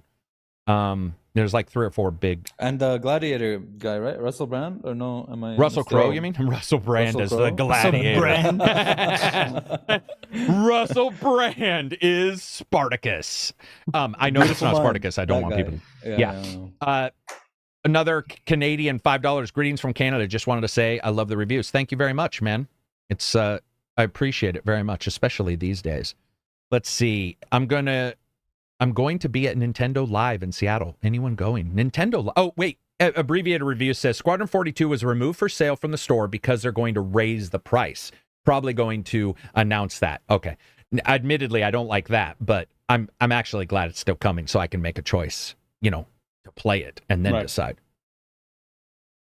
Interesting. So they dropped it So those people who bought it already, I'm sure their price is grandfathered in. But I wonder what they'll raise it to. I hope so. I'm owed one, dude. I bought a $40 ship and I'm owed both games. So. Bro, I've played enough Star Citizen that the $40 I paid for my one ship has paid off a long time ago. Oh, and by the way, I'm not saying I don't want the new. Oh, yeah. Right, yeah. I'm not saying I don't want it. I'm just saying I spent a lot of time messing around and had a good time. I mean, it's Nice. it's beta. No, it's not beta. It's alpha. But I mean, the performance, even with a 4090, there's some. Most of the time, it's pretty good. But you get those times. Amazing that we're like slowly creeping up on the 10-year anniversary for that project. But is it now going to be a thing where these games are in hiatus and being built slowly over time, where you get a Starfield that's 13 years, right? That it's not as much. Maybe a decade's still a long time. But it feels to me like some of these games and the cost, there were, I can't remember what game it was, but they said it was 200 million or something. Yeah, certainly games are bigger productions than ever these days, like the big ones. Yeah. I mean, biggest being arguably Red Dead 2, right? In terms of like scope and production and resources. And being pretty friggin' awesome, man, and that was delayed too, right? Was Red Dead, I thought Red Dead was also delayed. Yeah, I think I think all Rockstar games, I swear to God, those guys do it on purpose, where they just drum up even, they show a couple of things, because I remember GTA was delayed, I don't know how many times, 2 or 3, but yeah, and just for Rockstar, all I remember is like seeing a trailer for it, getting a release date, releasing. I don't remember other shit. Around the 2010s, like the one we thought was going to be, this is the biggest game ever. Now games are never going to get bigger. Was Old Republic?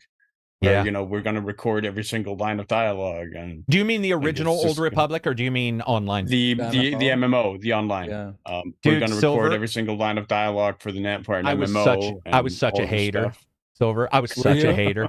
When that got announced, I was like, "You're lying. This is 8 KOTORs." I'm like, "Bullshit, you guys! It's an MMO." And by the way, Secret World hadn't been released, and that obviously showed that narrative can work in a game. Whether you like Secret World as an MMO, it did show that. And then you get Knights of the Old Republic Online. You're like, "Oh, okay, they weren't actually lying." Whether you like those stories as much, there's a lot. And the production cost for that game back in the day, I think, was like $500 million total. Jesus, which was just like, yeah. They just moved the servers for that. They gave the servers up, and then they're putting them in the cloud, which always surprised me. I thought they were already, but I guess they were local at their company or whatever, and they're putting the servers in the cloud. That game's going to go forever.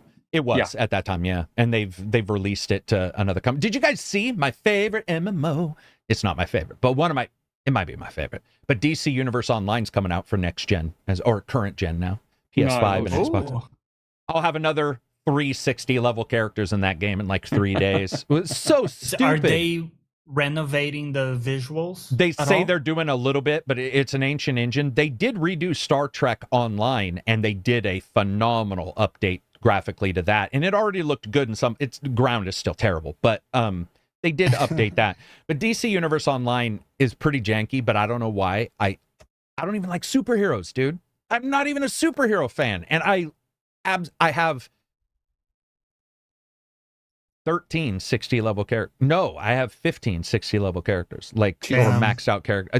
It's ridiculous. It's so dumb. It's like that one game you guys might like that you go back to, no matter how old it is. You always have it installed or something. Like, it's just ridiculous.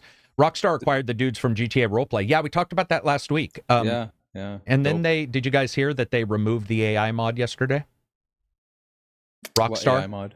Rockstar struck the AI mod that connects to the GPT through GTA 5. Oh, that sucks. It does, but do you know what I'm thinking? It connected to GPT. I'm just guessing. I'm wondering if they're nervous that because it connects online, it could say stuff that was... Because you can get chat... Well, you can get chat... You can break... It's harder, but you can still break Chat GPT a little bit. I'm just wondering if that's because why strike?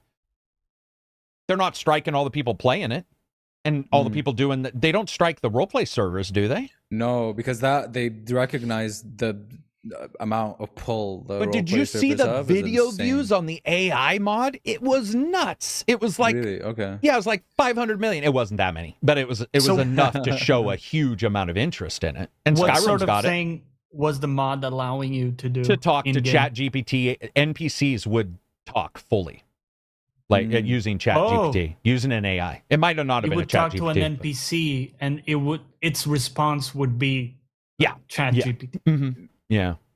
And it was pretty quick. It wasn't the worst response. It was actually a pretty, because I don't know if you've ever done ChatGPT, but if you're doing 4, it can take a second for it to think. And it was, you saw that in this mod, but I don't know why they would strike the mod. Again, you never know. And by the way, Rockstar destroyed my first channel. So like they struck me too. Yeah, I did a review. I got a street code. I did the review. I put the review, I believe it's for the Bureau, on my old channel. And they struck it, which then at that time reduced or removed all monetization for 1 year. And I was like, okay. Oh, shit. And by the way, the reason why the channel started is because we had this huge talk and I had 200 subscribers. And I was like, oh my God, 200. It took me so long. What am I going to do? And then I just remade the channel and, and it took off. But yeah, it was rough. AI is definitely the future of game immersion. That's a good way of putting it. That's a good way of putting it. Not necessarily development, but immersion. I actually agree with that. Even if it's a local AI, they train on their world. Just Skyrim stuff, right? You don't need it to know what a condom is. Well, maybe they know what a condom is. Streamline a lot of the scripting and stuff so that you don't need that much capital. And supposedly, and I'm sure people can look this up right now. I'm not going to look it up, but I know NVIDIA has a very small language model that does really well. And so the smaller it is, the less of that heavy calculation you have to do. Did you guys know it's 500? I believe this is actually incorrect. I think it might be 5 million, but it's at minimum 500,000 a day for ChatGPT to run its queries. And I believe it's more than that. I think it's 5 million, but because they're almost at bankruptcy. And if they go to bankruptcy, and then they're being sued by actors and actresses. I think it was Sarah Silverman sued them. Oh, was it? Oh, yeah, which is weird because she's the most generic. How would you even know it took her stuff?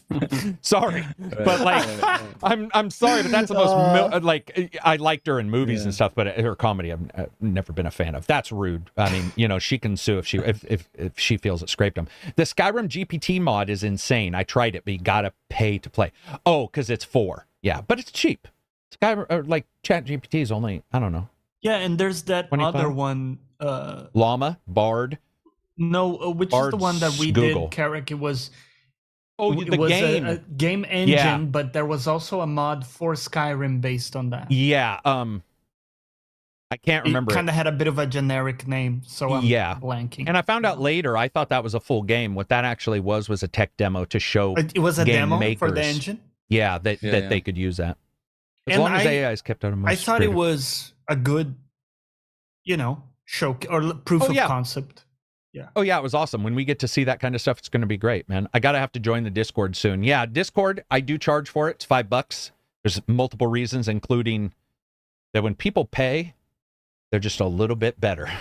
I don't know. Better. We had it free, and it was a disaster. It wasn't a disaster, but it was pretty rough. And then, it does help the channel, but it also, I have noticed, even when people leave, they'll DM me and say, "Hey, man, and we'll grandfather a lot of people. If somebody says, hey, I'm be like, whatever, stick around." But there's something, it gets a little racy sometimes. It gets racy anyway, but there are times where when things are free, like a forum or what have you, you can get somebody in there that's just like, there's nothing that they've invested in it.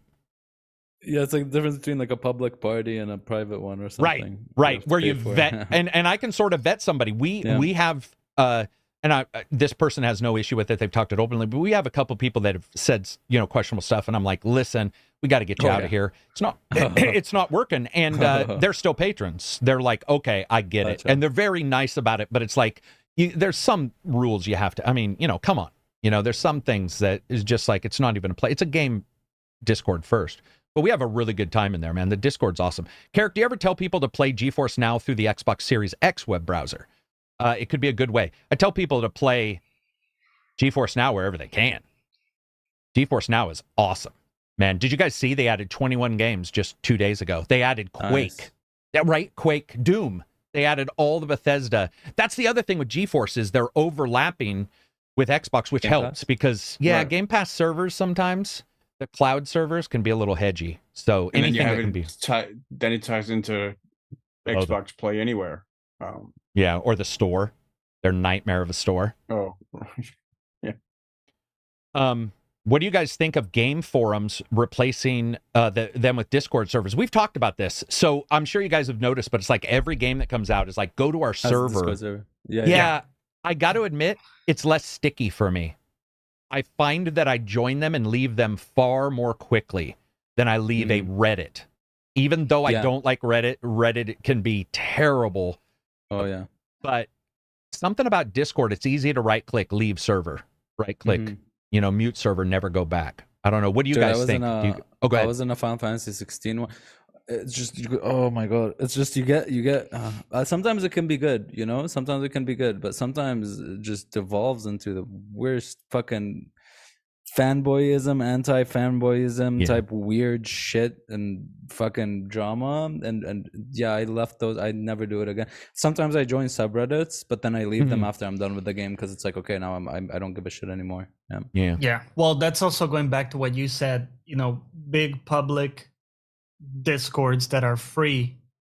Yeah. You're going to get a lot of, you're gonna see different. Dude, ACG server is on. You're gonna see different shit when you join those servers. And I think one thing is stream of consciousness, which even I have to control when I'm with friends. You riff off each other, and things can get like hazy.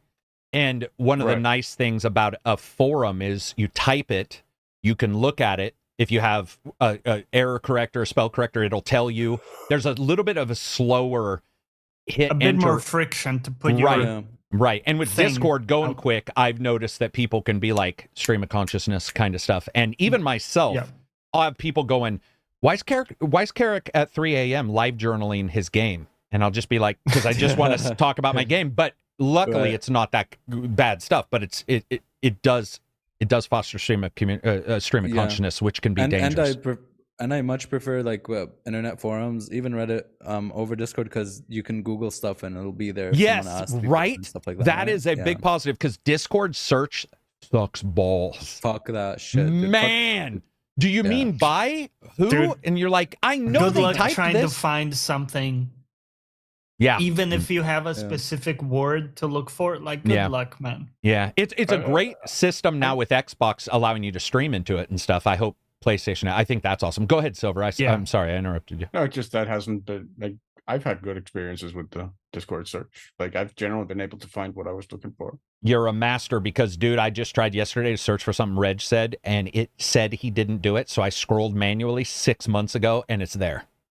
So it could also be that sounds really weird. It could be server disconnects too, because we see that a lot in Discord. That is another thing. Unless your web is not running, Reddit's not running, you'll be able to see those posts. With Discord, I do get a lot of weird oddities with Discord. Like you type it and you hit enter and it won't turn white, and you're like, and then you type it again, and then suddenly both messages, and you sound like you're repeating yourself. You sound like a crazy man. Well, I'll probably do anyway. But I didn't even know Discord had a search, Lombardo says. Well, there you go, man. That's what we're here to do is should also remind Necro every once in a while. Yeah. Rick Legg says 3 a.m. with Carrick is as a new patron pledge level. Oh, no, it's all the time. But 3 a.m. is a good time to go in there and see some weird shit. Yeah, Necro, man. Dude, the one time I congratulated him on doing good news. And from that point on, it's like that friend you have. You don't want to say good job because they'll slack. Yeah. Yeah. And Necro was just, everything was perfect. And he did it for like 6 months. And I was like, this guy's And then perfect. you gave him a role. And I gave him a role in the Discord. And I am telling you, it was that day. It was that day. Every bit of news was late and repeated from somebody else's news. And we had to make like 6 rules for him. We're like, dude, okay, here's the new rule. Or scroll up, blah, blah, blah. Nor and him just don't know what scrolling up is. They just have no clue. Alex Nor's says, gotten better. Nor's gotten better, I must say. Nor's actually learned from his mistakes. Oh, has he? Took him years. I don't know if that's true. I'm gonna call bullshit on that. Yeah, because I remember a couple days ago I got a DM where somebody was like, "Dude, what's going on?" I love him though. He's just a goofball. Right. Have a great weekend, guys. Thanks for getting me through the rest of my workday. Oh yeah, it is Friday. What are we gonna do? Anybody gonna do anything this weekend? That's cool. Baldur's Gate for some, I assume. Baldur's Gate and work. Yeah, I'm working constantly. Yeah. Oh, speaking of that, I was gonna ignore. We have actual questions in the Discord. I forgot. Oh, thanks. Shit. Here's a reward for being a patron. I don't help you out at all. Hang on one second. Let me look in the podcast thread. Sleepy Avocado. What's your favorite trend in gaming currently? Oh, this is positive. I like this. What is trend? Yeah, what's your favorite trend in gaming currently, and what trends would you like to see? An easy one is accessibility, but I'm gonna think of something else. Yeah, that was gonna be my go-to. Oh, sorry, no, go for it. I'm sorry. I completely devalued your answer. Sorry. No, it's fine. I'm not insulted or anything.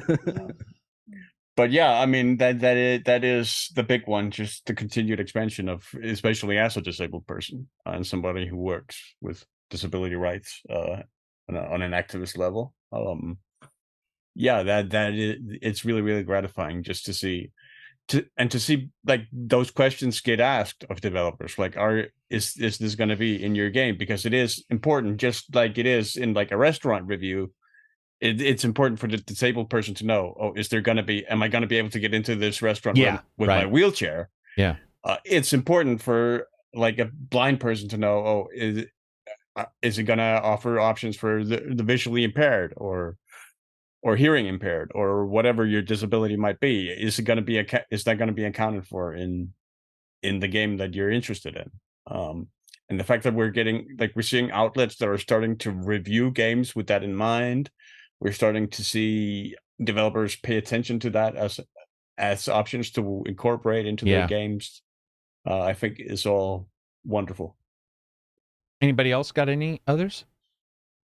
A trend I really like seeing, and I think Ubisoft does it a lot. I think it's mostly a trend in Ubisoft games as well. And it's just a lot of HUD customizations and what to show and not to show, and a lot of different settings there that you could cater to. Yeah, being able to adjust the stuff is always a positive. Do you have any, Johnny?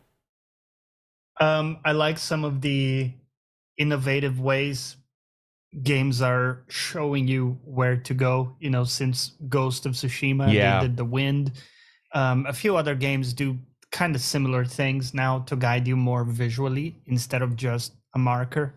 And I think that's a positive trend I want to see continue. Or the Gold Trail dust from Fable 2. Abbreviated Review says, my favorite trend is DLSS and FSR and such, letting people maintain hardware longer and still have good performance. Yeah, especially FSR, where it's not tied to the hardware. DLSS obviously works better. I mean, it's a little different than GeForce G-Sync, where G-Sync always had issues for me, and then over time everybody added their own versions, and those have sort of replayed. Gotten it to fully and there's issues sometimes. I would agree with that for sure, that like the idea of being able to hold your hardware longer. DLSS is great, but you need a certain card for it, which sucks. And then generation of frames, you need another card. Like but version. Yeah, but once you get it, then those are supported, which is, it's awesome. For me, what is that? I really haven't seen. Oh, someone said cloud streaming. You've done a lot of that. Cloud streaming is pretty good. Of demos, which I saw return of demos, and I was thinking that I think it's a little premature to say we're getting a lot, but demos. We're getting a few. Demos. I think companies are really worried about data mining. At least the two companies I talked to were like, we can cut somebody off quite easily. It's that the packages they may have, they'll data mine and they'll like leak our secret characters that we are excited. And by the way, the devs are excited. If I know ignore the microtransaction for just a second. We've had games that were free, that were giving away free characters that got leaked. And so those guys don't have a reason for that. And they're still like devastated because those guys are like, man, that was going to be our, we were really excited for like long. And that does suck. I do like the idea of demos. But streaming, is probably the big one, because I know now, last podcast it was 2, and I think now I know 5 to 10 people who are going to play Starfield without an Xbox. That's cool. Because they're going to stream it, and they have nothing against Xbox. They don't have any console. They have a PC, but it's not super powerful. They're just going to stream it. I think that has to be one of the most frustrating aspects of being a video game developer that I don't think a lot of people think about is, like, you spend like, I don't know how much time like developing like a really amazing model in the game. For the content pack or the game release or whatever that you get, and then management outside of your control will like set a price point or when whatever. The developer doesn't have usually a say that you don't have any, and then there's like this really serious then you see the backlash in the like community against it, and all of a sudden all this excitement and passion that you had put into this project and so sort of gets met with something entirely different that's really unrelated to what you were sort of doing and pouring your heart into.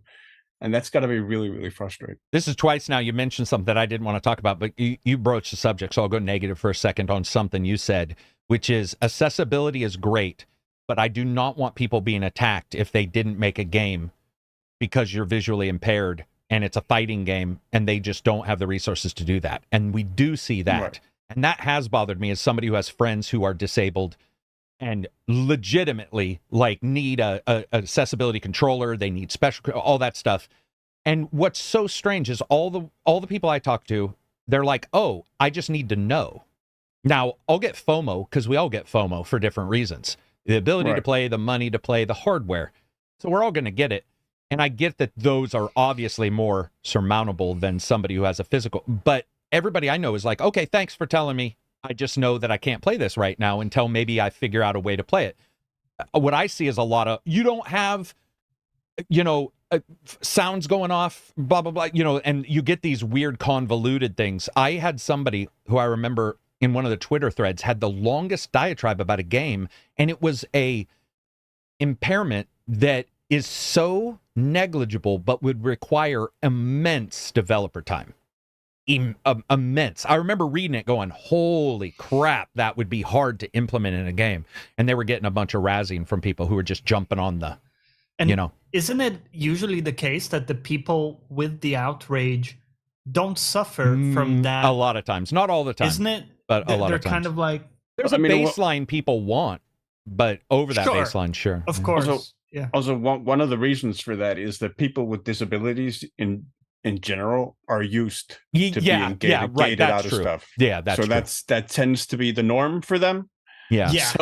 So if they're Silver again. I sympathize with what you were saying. If they get angry about it, like they would get angry every single day. Yeah, every single day, like there's absolutely. It's a good point. A set of stairs they can't walk up. Right. So like the set of stairs is probably a little bit more important than the game. Yeah, exactly. Somebody was asking is the lag distracting with GFN. So here's what I can say about that.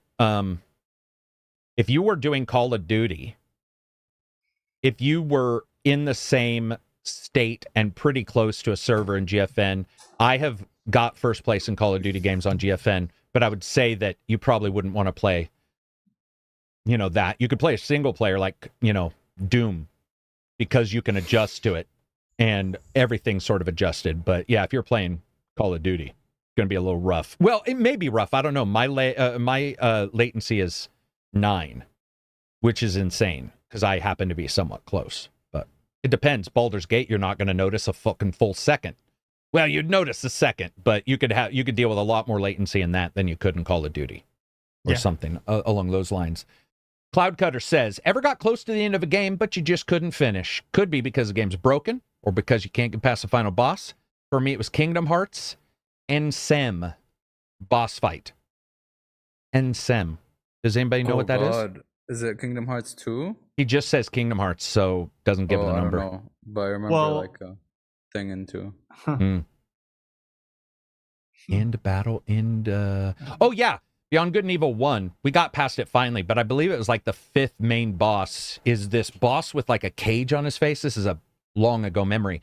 But I remember Cadiz and I were playing it, and I don't know if there's a skill gap or whatever.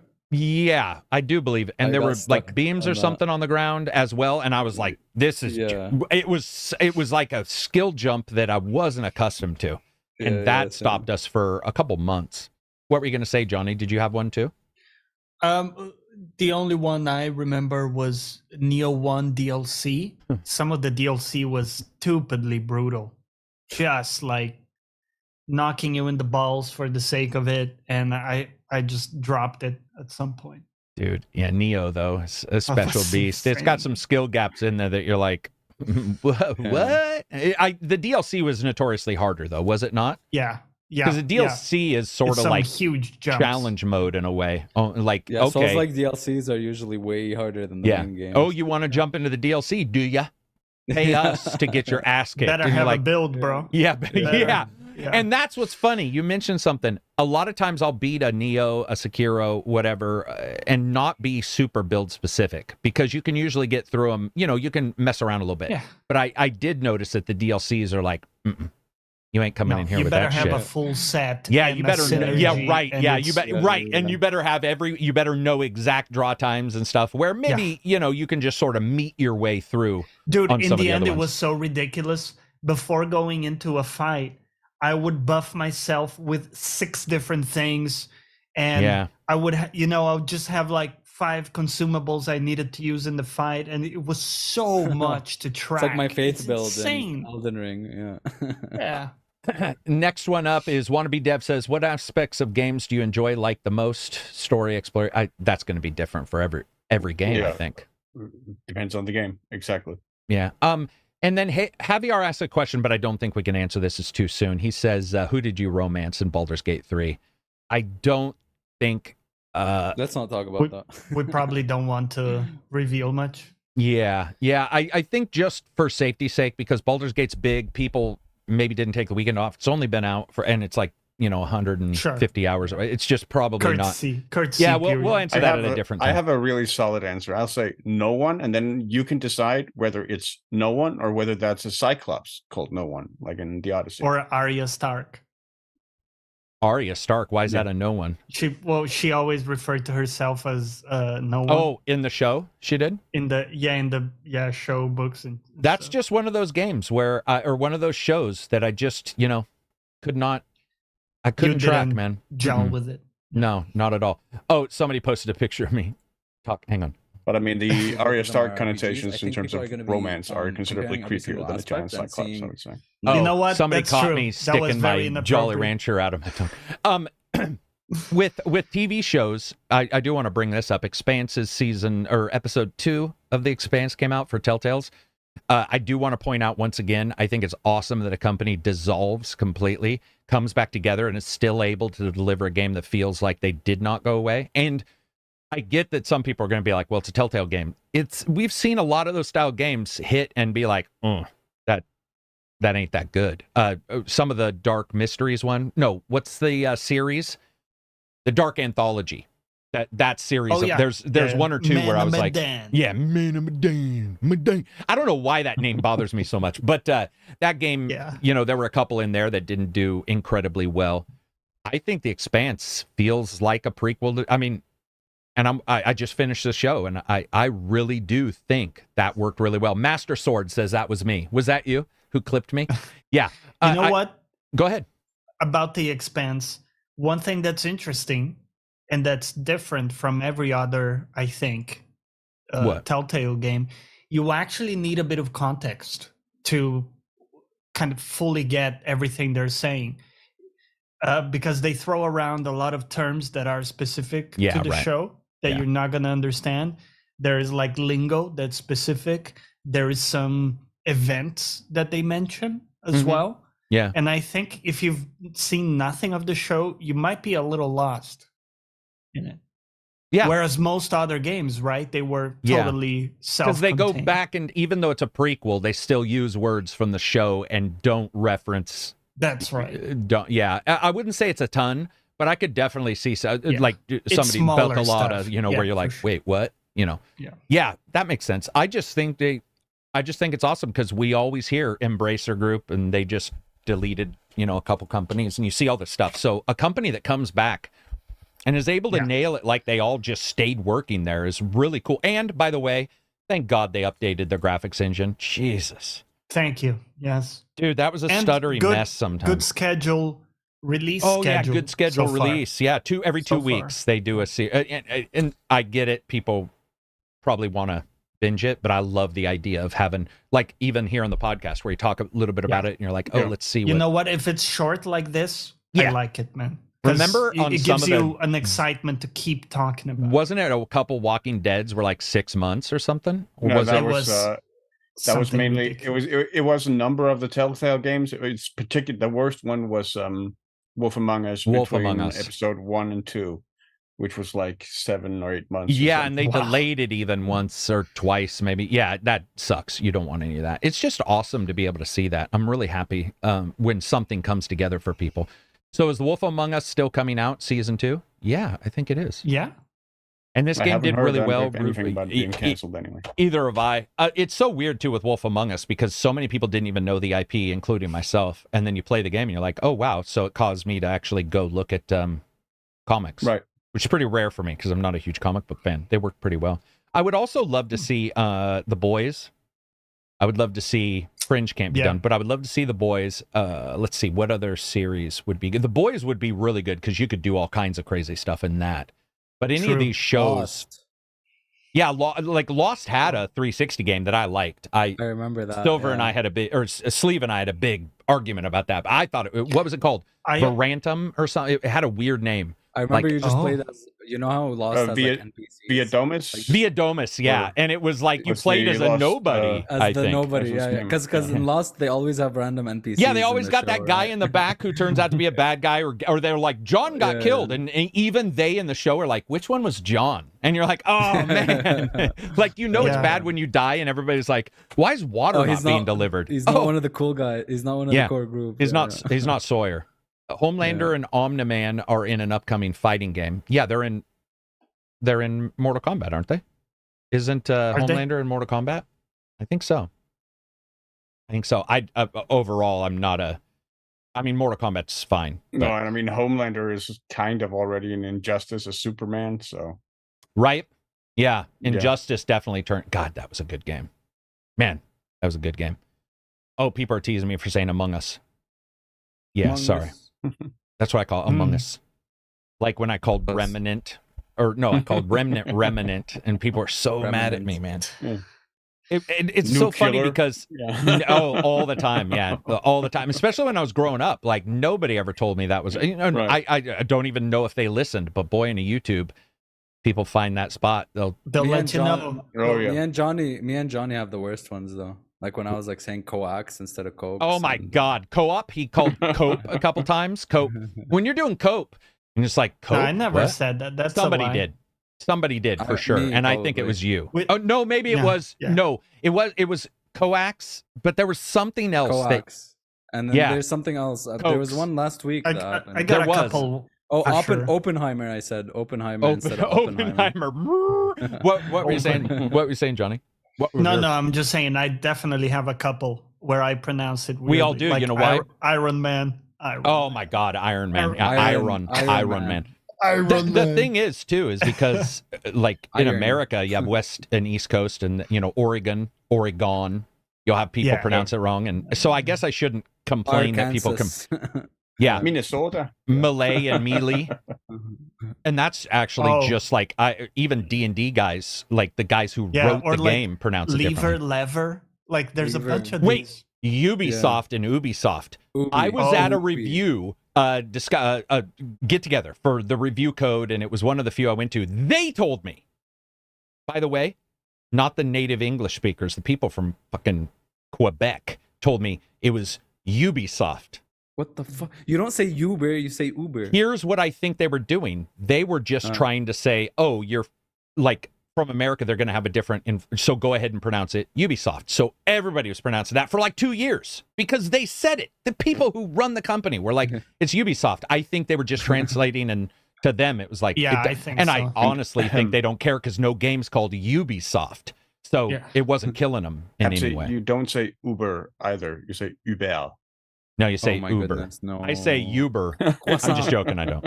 I say croissant. What do I? Croissant. Croissant. I say croissant. You just remove an entire letters from that. You're just like, whatever. Croissant. Abacus is just a bus. Let's see. What's it was interesting. I actually got. I wish Netherrealms would. Go ahead. A message from a viewer. Because I kept calling like Montreal, Montreal, but it's actually supposed to be Montreal, so you don't pronounce the T. Man, people have a lot of time on their hands. It's named after Mount Real. You gotta be real anal to message someone about that. Like, no, I actually appreciated it because I wanted to do it right. So I greatly appreciated that. Ubisoft stands for ubiquitous software. No shot. Really? I think so. That's something new I learned today. Thank you. I don't know. It sounds like someone pulled that out of their ass. Well, yeah, sense, but it does make sense. Sega they started out, games. I think, from what I remember. Oh yeah, Sega service games. Yeah. From what I started out, they mainly started out, or what I remember, they mainly started out as a publisher. Who did? Rather than a developer. Ubisoft. Yeah. Back in the didn't they do a 90s, Peter Pan game? Early 90s. Or maybe that was somebody else. Yeah, I definitely remember a lot of the big developers we see now were publishers on the old consoles. Like a lot of them started out as that. Acclaim. Did Acclaim do publishing only? Maybe it's somebody. I know Sony had a couple published games on the Sega Genesis. There's many Sony games.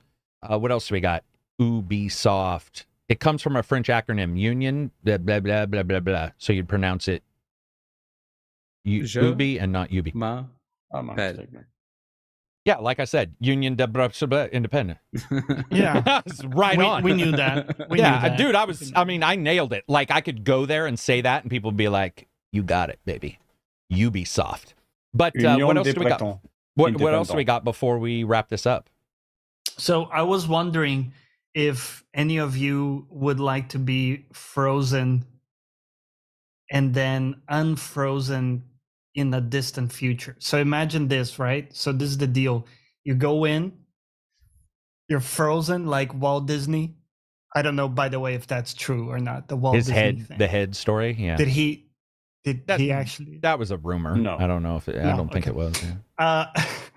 So you go in, you're frozen as you are, and you will be unfrozen, like 200 years from now. And the hope is when you're unfrozen, technology has advanced to a point where you can just lengthen your lifespan and well-being, way above what you can do now. But you have to be frozen, right? I think we're really close to being now, or when I'm as you are now. You'd be frozen now.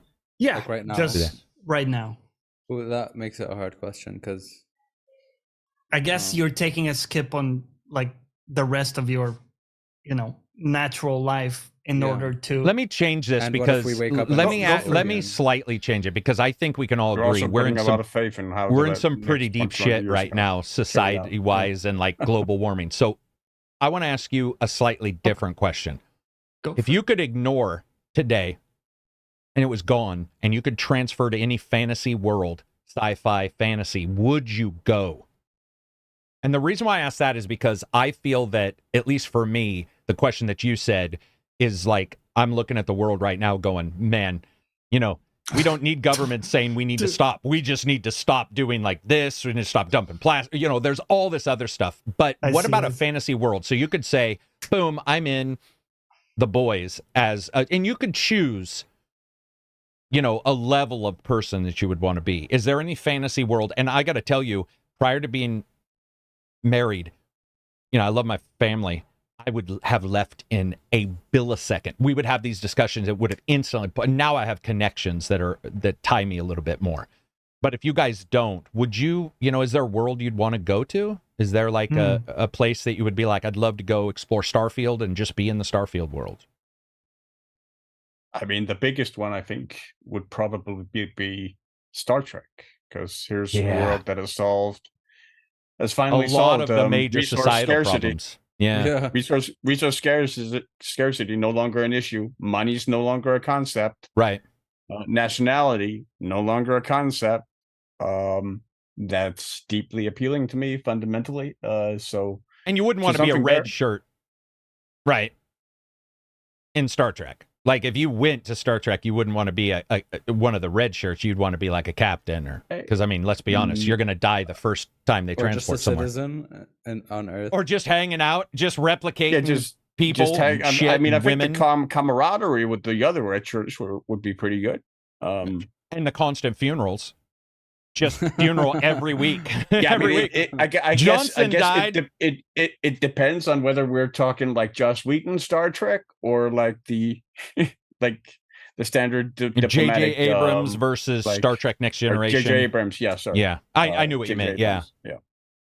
So Star Trek is a good. I think Star Trek's a good one. Any anime with big titty goth girlfriends, man, and I'll be fine. Yeah, but everybody punch like through your body and stuff. True. And they go like they give me a speech about their family and then kill me with a finger. You'd have to listen to them laugh. Yeah, and your best friend would betray you at some point. Yeah, right. And or your master would turn out to be the major bad guy. But some animes would be. It depends, because you don't want to go to Akira. Attack on Titan. You don't want to go to or Attack on Titan, right? Shit. Yeah, no, sorry, but I get you. What about you, Johnny? I would go to something like the world of Almost Human, the TV show, where God, that's a good show. I don't know if anyone has seen. You've one seen of my favorite shows of all time, dude. It's legit good. It's awesome, and it's a good cyberpunk world, right? Yes, they have the right balance of cyber implants and androids and all this. I would have androids. I would also have like cyber prosthetics, a better set of legs so I can fucking run and all this. And it's a way more positive version than what we see in Cyberpunk. But with still an edge. It's much less dire. But Cyberpunk, the cybernetics are nasty. People are, addicts is horrible, right?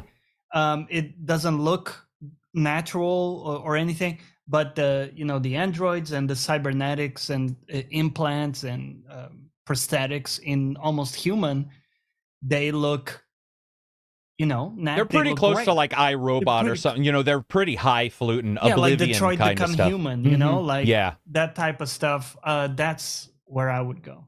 Yeah, that's a good. I mean, all those are actually pretty good answers. The anime one, I still think you'd be killed right away. I was kidding about that. I don't actually know. Because also, like, only the Blade really Runner dudes. Jasmine says Blade Runner. Good luck. I don't know. Blade Runner's terrible. If you read like what it's like to be in, no way. I mean, if you're living on Earth. Yeah. There's 9 other planets. It's pretty much an irradiated wasteland. Yeah, right. Yeah, the entire the half of the adventure in the new Blade Runner. I mean, every animal species is basically extinct. True. That's why, right? The most valuable commodity in the Blade Runner world is basically real life animals. Yeah, because remember in Blade Runner, he's like, I can get you a real horse, not one of those fake ones, and it'll cost you a bunch. But what were you going to say, Johnny? Even if you're Ryan Gosling or Harrison Ford, you're still kind of screwed in that world. Well, if you watch a movie, you're doubly screwed. But exactly.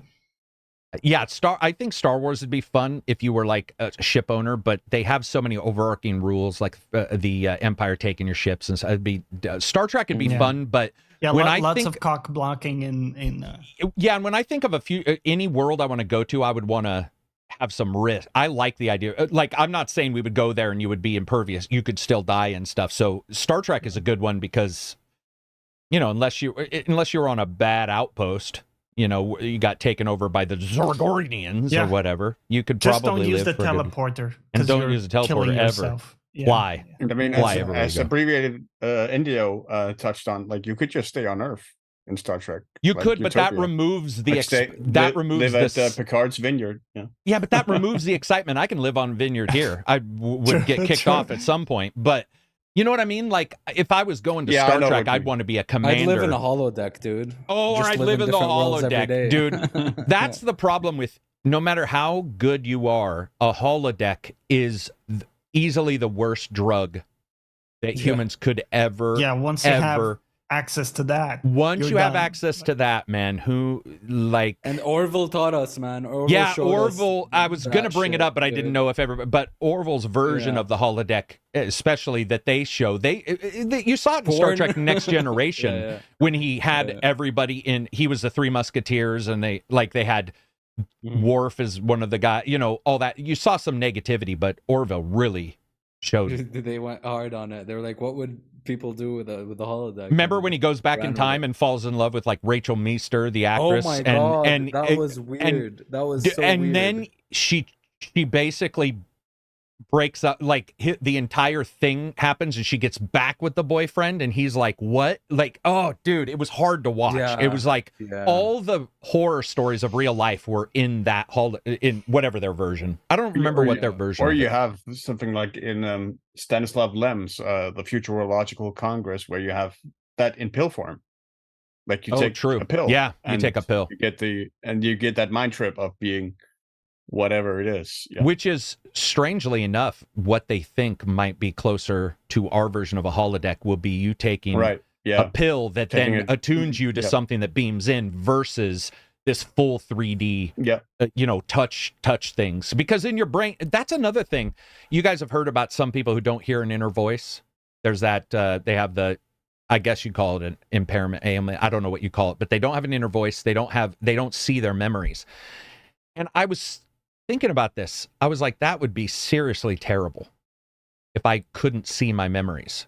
Like if you just had because I can see my memories, see like child, they're blocked out because almost no memory is. Things too. Yeah. I What? can almost taste things as well. Like you can almost definitely. Well. Like I can make my saliva glands like go off if I think of a lemon Jolly Rancher. Yeah. Just and I can think of a lemon and go, oh my god, and then suddenly you sound like you were drinking. I don't know. The idea of it would suck, I think. But yeah, holodeck, man, dude. If I was in a holodeck, I would have to make sure no family members ever open that door without like a 2-hour warning to shave and shower. Because the debauchery that would occur, and that's what Ultimate Power. That's why I do know that Ultimate Power probably does destroy. Because if you hear about these millionaires doing stuff, and you're like, well, I'm not saying I would. You would try not to, and I bet you most people don't want to. But when everything is available to you, and a hall actually goes on those luxury yachts off Cannes. Oh, dude, right? 7 miles offshore or whatever. when you're it's like, what's happening over there? It's like, I have money. Let's go in a submarine. I'm sorry. Well, no, I mean, you do get that though, where like a person will be more interested in the sub going down to the Titanic than the safety.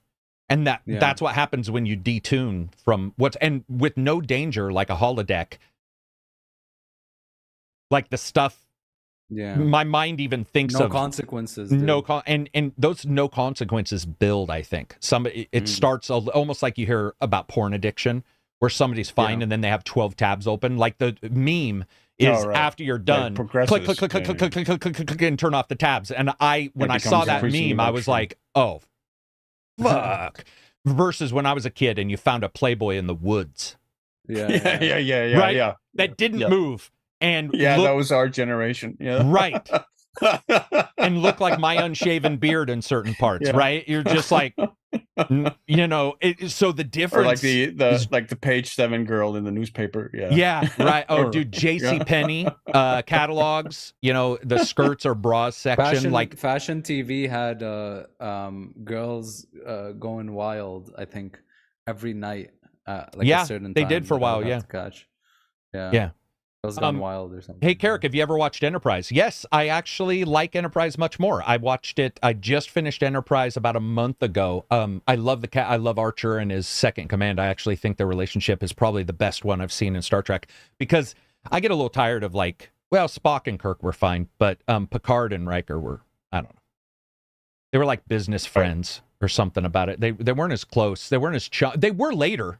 I will say that was one thing. They showed a lot of depth in Star Trek Next Generation and the movies where they sort of got along more and more. You know what, though? Sometimes I want the second in command to stay there. So when Riker leaves to his new ship,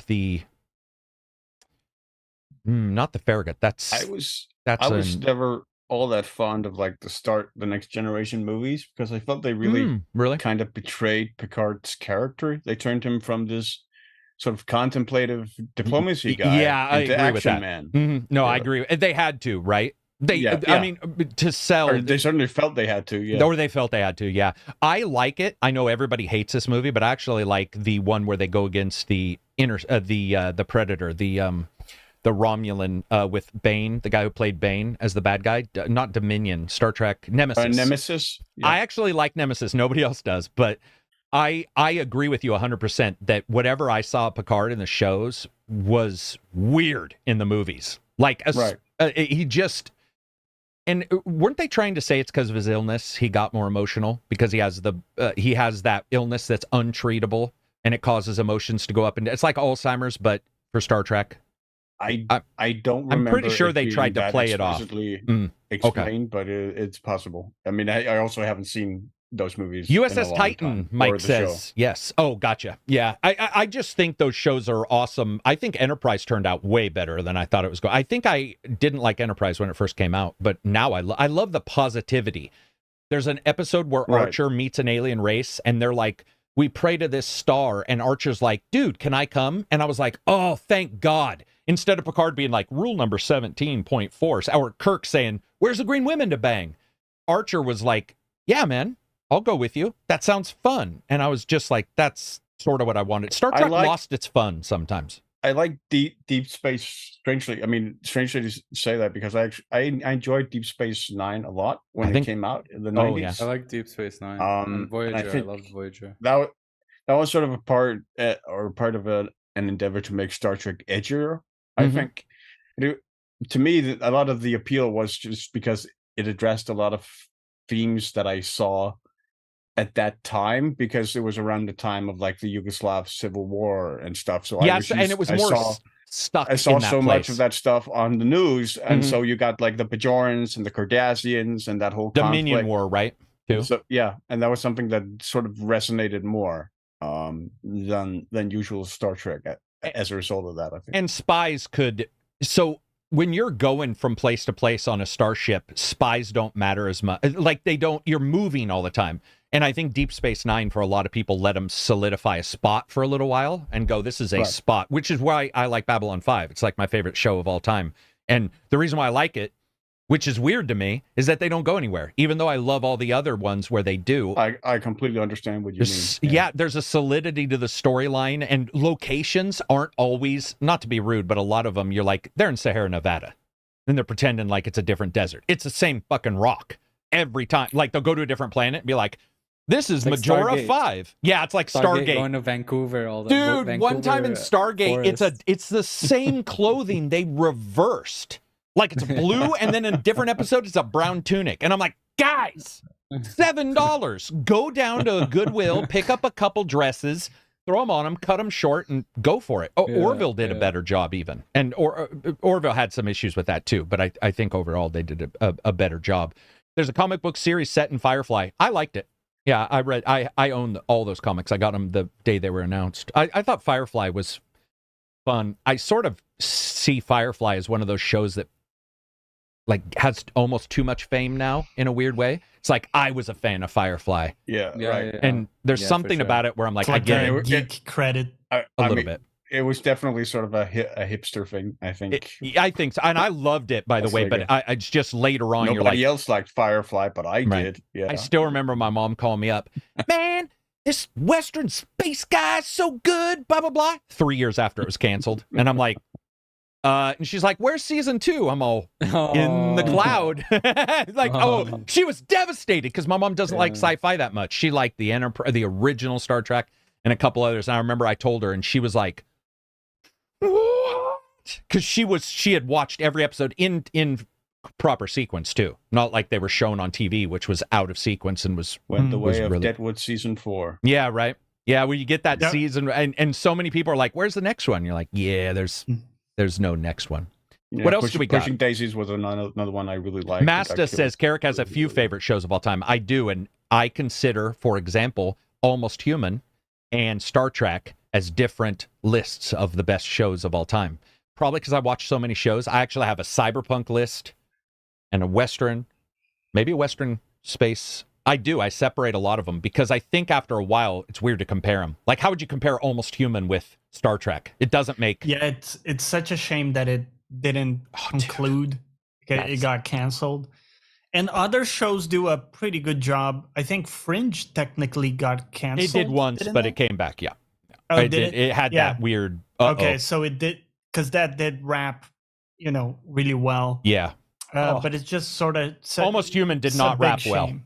Almost Human introduced who's the lawyer from Night Court? The big guy, John Larroquette. Is that his name? The big dude from Night Court. I think it's John Larroquette. He was. You find out at the very end, like he's involved in this huge, Android conspiracy and all this stuff. And then there's a whole setup. Yeah. That doesn't get to play out. Yeah. That's why a lot of shows, I don't know if you guys track that, but a lot of shows write an ending for every season where they're just like, let's make sure it's somewhat wrapped up, because you never know. And with like Netflix, who knows? Netflix cancels their major shows. Man. The show will be like 8 billion people showed up. Like Netflix is like, we're done. Got canceled. And that was insanely, just an example. Well, look at Eureka, #1 show, and was doing incredible. Literally cost them too much to make. It was the most successful show, and they were like, they had too many stars. Same thing with 5 years going.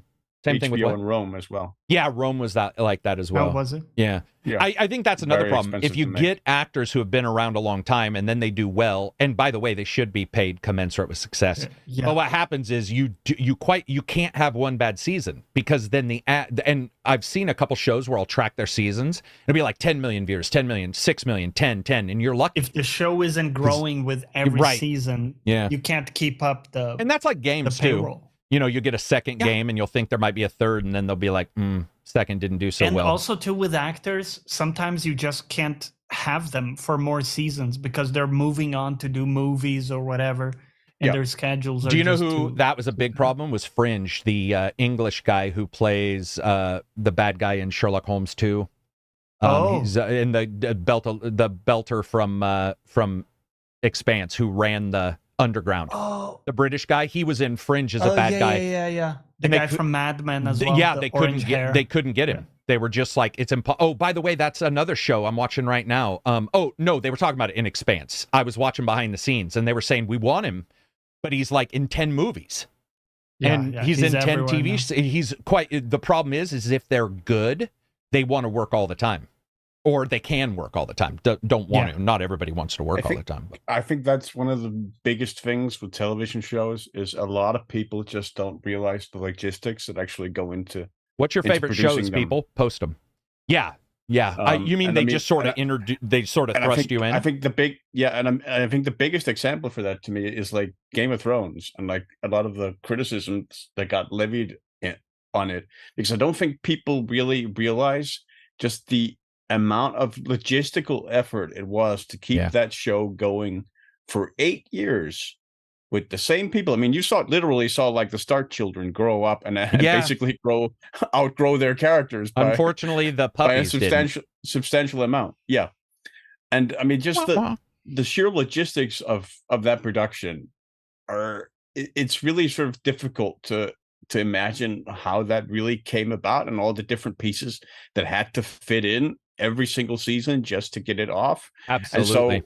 And so you were obviously going to get discrepancies and whatnot, and compromises are constantly going to be made between what's on the page and what's going to be what we're actually going to be able to shoot out in the field and whatnot. And that's just a reality of production that I don't think a lot of people really reckon with. Where they just look at the page and they look at the product and they go, why isn't this like this? Yeah, why isn't it identical to whatever's written? Yeah. I asked people what they thought were some of their favorite shows. I want to say Farscape. I'm seeing that a lot, which is awesome. Dollhouse, Buffy, Barry. Barry, I heard, is really good. I haven't watched it, but I've heard a bunch of people talk about it. Deadwood, Justified, 6 Feet Under, Babylon 5, Sopranos, Justified, Ergo Big Proxy. Shout out from me. Possibly most underrated show, Gallivant. Why do I feel like I've watched that? Doesn't ring a bell. Basically a fantasy spoof, fairy tale spoof. It got 2 seasons on ABC. It was a musical show. Much of the music was written by Alan Menken, who wrote much of the music for Disney's Golden Era. Like very, very funny show. Stars like Vinnie Jones, and lots of other amazing character actors. Just absolutely brilliant show that sadly few people have watched and will watch, because it's often not widely available, and it sadly only got the 2 seasons. Arrow, Love, Death and Robots, Silicon Valley, Psych, Brooklyn Nine-Nine. Yeah, Brooklyn Nine-Nine. Supernatural's awesome too. I've now finished Supernatural 3 times. Like, just binge Supernatural. Dude, the witty back and forth. The bad guy in the first season of Fringe was in Chernobyl. Yes. Sliders is another one. The Sherlock series. Yeah, it did have some problems. I would agree. I thought the Sherlock series let me down, actually. Travelers. Yeah, I as a huge Sherlock Holmes fan, I was never all that fond of Benedict Cumberbatch's Sherlock Holmes. I liked it, but I didn't. I actually, strangely enough, I love the movies. I just watched the movie last night, actually, when I was in bed. It's on YouTube. I preferred the Guy Ritchie movies as well. I also actually preferred the Elementary procedural show. Yeah, I watched Elementary as well. BBC show. Mm-hmm. Yep. I just felt like I just remembered that BBC's like Sherlock was kind of a betrayal of the character, because he just went completely into the antisocial misanthrope part. What about you, Abzy? Much like House did in the House MD show. My favorite show? Yeah, some of your favorite shows. Did you see Travelers yet? Yeah. No, you didn't see Travelers yet, because I've talked to you about that. My favorite shows are Stargate SG-1, Breaking Bad, and Better Call Saul. Battlestar Galactica? Did you watch that? And Lost. Lost. I watched a bit. One of them. Not the old Battlestar Galactica. I watched a bit of the. Yeah, right. I meant there was one that came to Xbox 360. That's what I remember. Like that would be. You can buy them on Xbox 360. That was a newish. Mandalorian. Sliders. Sliders was pretty good. I watched Sliders a couple years ago randomly, a couple episodes. I didn't mind it. True Blood, Legion. I was just not a fan of, man. Elementary, Travelers again. Banshee. Banshee was pretty good. Banshee's Homelander, right? That's the actor who plays Homelander. Yes. That show, amazing fight choreography, amazing fight scenes, like martial arts and stuff. I thought was really, really good. Story. Hang on, let me read some more of these. I just want to make sure, because I did ask them. Travelers. I'm watching the show Merlin, the UK show. Yeah. I watched a couple episodes of that. Danger 5. Yeah. Is Danger 5? Which one is the one with Hugh Laurie as a spaceship captain that came out about 2 years ago?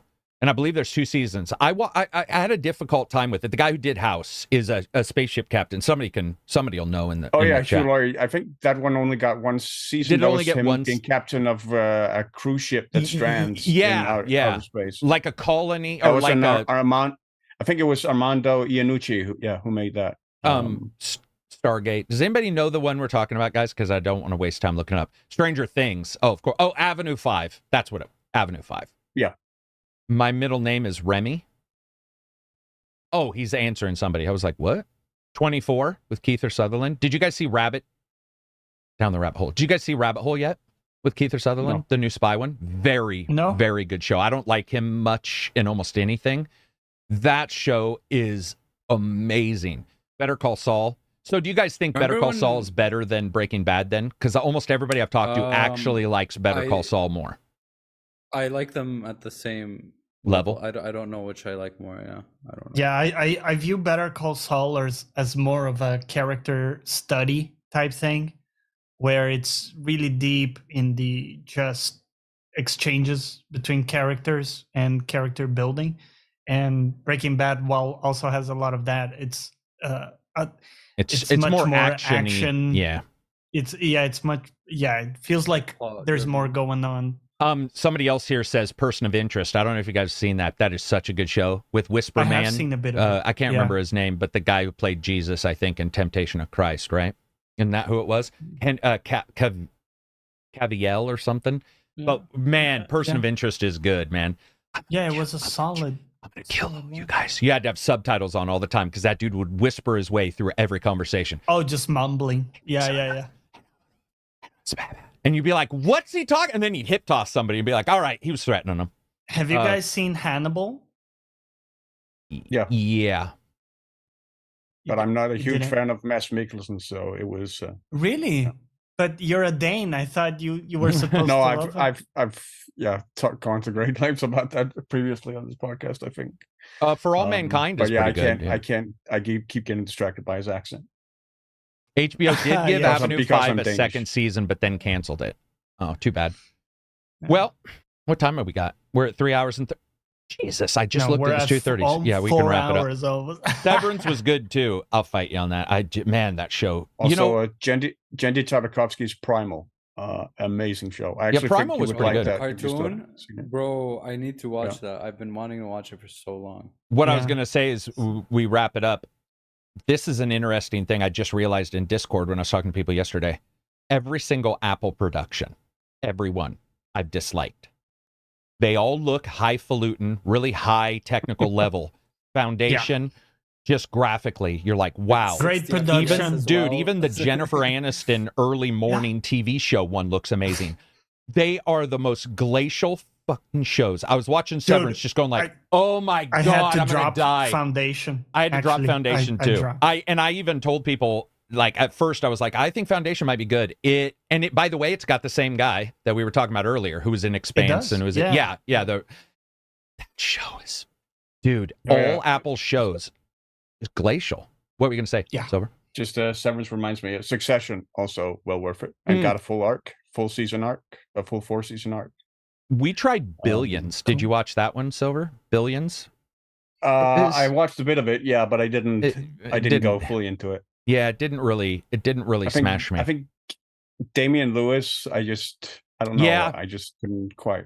Do you know I've liked him in one movie, and it wasn't a great movie. It's the Stephen King one where he plays one of the guys that goes to the cabin and the aliens attack. It's a terrible movie, but I like him. He's also decent in Band of Brothers, I think, but seeing him outside of that, he's pretty wooden. It's weird, right? Yeah. Isn't something about him like there's something that's just bit, like he can't emote. Yeah, because I was watching the one where Homeland. We watched a couple episodes of Homeland where he comes back. Oh yeah, that's right. He's in the initial seasons of Homeland. Yeah, and Claire Danes is in it, and both of them just. I mean, I know it was popular, but man, I just didn't like it. Luther, favorite show ever made is The Wire. I just didn't like The Wire, but I watched it late. The Wire, I need to watch that. That's on me. I keep hearing it's really, really good. It just didn't age incredibly well. For me.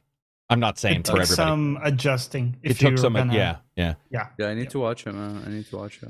Timothy Oliphant is also in the this guy says Stephen King's movie is one of the worst movies I've ever seen, but Timothy Oliphant is in it. He is the womanizing. Man, I love that guy, Timothy. Dude, Justified. Fucking great. I can watch Justified just back and forth. I love Timothy Oliphant. I need to watch what's it called? Justified. I need to take down told me about a show, but who's the guy from Django and the Nazi from the German actor or whatever. He's got the little diminutive guy. Yeah, I didn't know they were in a show. I know he's in the vampire or the zombie one where Drew Barrymore's a zombie. Show with him in it, and Takedown told me about it. I actually pinned it in DMs. And I really I'm interested because I really like that actor. Takedown's at serious solid level 0 for me for suggestions. Like every time he suggests the consultant, something. That's what it's called. Consultant. The consultant. Yeah. That reminds me of the guy who played Sabretooth in the Wolverines movie. Christoph Waltz is his name, right? Christoph Waltz. Christoph Waltz, yeah. There's the movie about the agent who fixes everything for the Hollywood guys. And it's with the dude who played Sabretooth in Wolverine Origins, I believe. Schreiber. Yeah, what's the show though? It went for like 6 seasons on HBO. Yeah, where he's like a Hollywood. He's a fixer, right? The episodes I saw looked really, really good, but I liked the 2 episodes I saw, but I just haven't returned to it. Peacemaker was fantastic. I don't know that one. Liev Schreiber.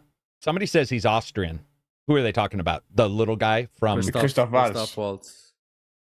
Dude, did you guys ever watch Driving in Cars, getting coffee in cars with comedians or whatever? Right. Some episodes are hilarious and some are not. And the one with him is one of the worst episodes because he's just not. He is very meticulous in real life. And it was a uncomfortable episode with him and Christopher Waltz. You guys should watch it just for the fun of it.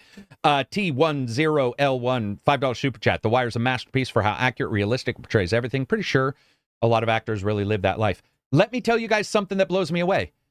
In The Expanse, who's the most badass person in real life in The Expanse? Anybody know? Definitely that the woman, the politician woman with the deep voice. Holden. The captain, the doughy-eyed, big-lipped, forearm-talking captain was a legit badass, and I did not know this. I was watching a behind the scenes with Amos and the director of the show. They were saying that there's a couple episodes where Holden actually whacks somebody because an extra's pushing him, and they didn't know that Holden, I guess, is sort of quick in real life to anger, and he's had a really hard young life, which I was not aware of. So I went and watched the episode. This Mars extra, they probably didn't warn him, pushes Holden. And in the episode, it's filmed, you see him go like mad, but they kept filming and he's supposed to push him again and he gets ready to push Holden. And that dude fucking real life UFC elbows him. The guy's wearing a helmet, but the captain just goes like wham as hard as he can and drops the dude, or at least pushes him way back. And I never picked up on it in the episodes. And then the guy who plays Amos was saying that in real life he like lived a gangster life when he was younger, like on the streets and stuff. And it's so weird because when you see him as a captain, I would never have thought that. He looks like Shepard from Mass Effect. He just one of my favorite character actors, Charles Durning, was a sort of big, sort of overweight guy. He was in a bunch of Coen Brothers movies. He often played little bit parts. Was a very affable guy, but he was a survivor of the, I think, first or second wave on Omaha Beach. Oh, gotcha. Yes, she get that tough guy who comes in. II. Right. Yeah, and he was just like perfect image of like sweetness and whatnot, and yeah. Yeah, I love that when you find out one of the actors on a show, maybe they're the demure or whatever, and then you find out, you're like, there's that subversion of expectation. Yeah. I still remember watching Sons of Anarchy, and Happy, you don't even pick up on it that Happy is or was a for sure real biker and really messed some people up in real life. And in the show, you pick up that he's a badass, he's a psychopath. But then I found out in real life he was their research guy. He was the guy who would tell them if Sons of Anarchy was correct or not, because he was in the gangs. You'd think Amos would have had a gangster background. No, Amos was a model. He's a wuss, which was so weird to see this behind the scenes. I love watching behind the scenes, as long as they're not dicks. I hate it when like you find out somebody you love, you get them on it, like the biggest one for me. I love him, but William Shatner's pretty crusty. He can be really nice. But if you follow William Shatner on like Twitter, or you find him in an interview and ask him a question, William Shatner will just be like, there's nothing, like he's old. He probably doesn't care, but you get that feeling where you're like, oh, he's definitely not exactly what you would think. Is that it for us? We got anything? What are you going to stream tomorrow? I love you guys, but I got to go eat something. What are you going to stream tomorrow? Tomorrow I'm streaming Baldur's Gate. It's my Dark Urge playthrough. Baldur's Gate with Iron Man. I'm just joking. You're not pronouncing it wrong. Baldur's Gate. Anybody else going to do anything cool this weekend before we wrap it up? Nothing special? Yeah, but I'm going to keep them mysterious for now. Yeah, exactly. Man of mystery. Be like, oh yeah, I'm doing something. You'll hear about it. Just like, that could be dangerous. Anyway, that'll be... Or you... Yeah. As some presidents just disappear. Anyway, that'll be it for us. Thank you very much for watching. If you get a chance, spread the word that we did this. I appreciate it. We will see you next Friday, next week.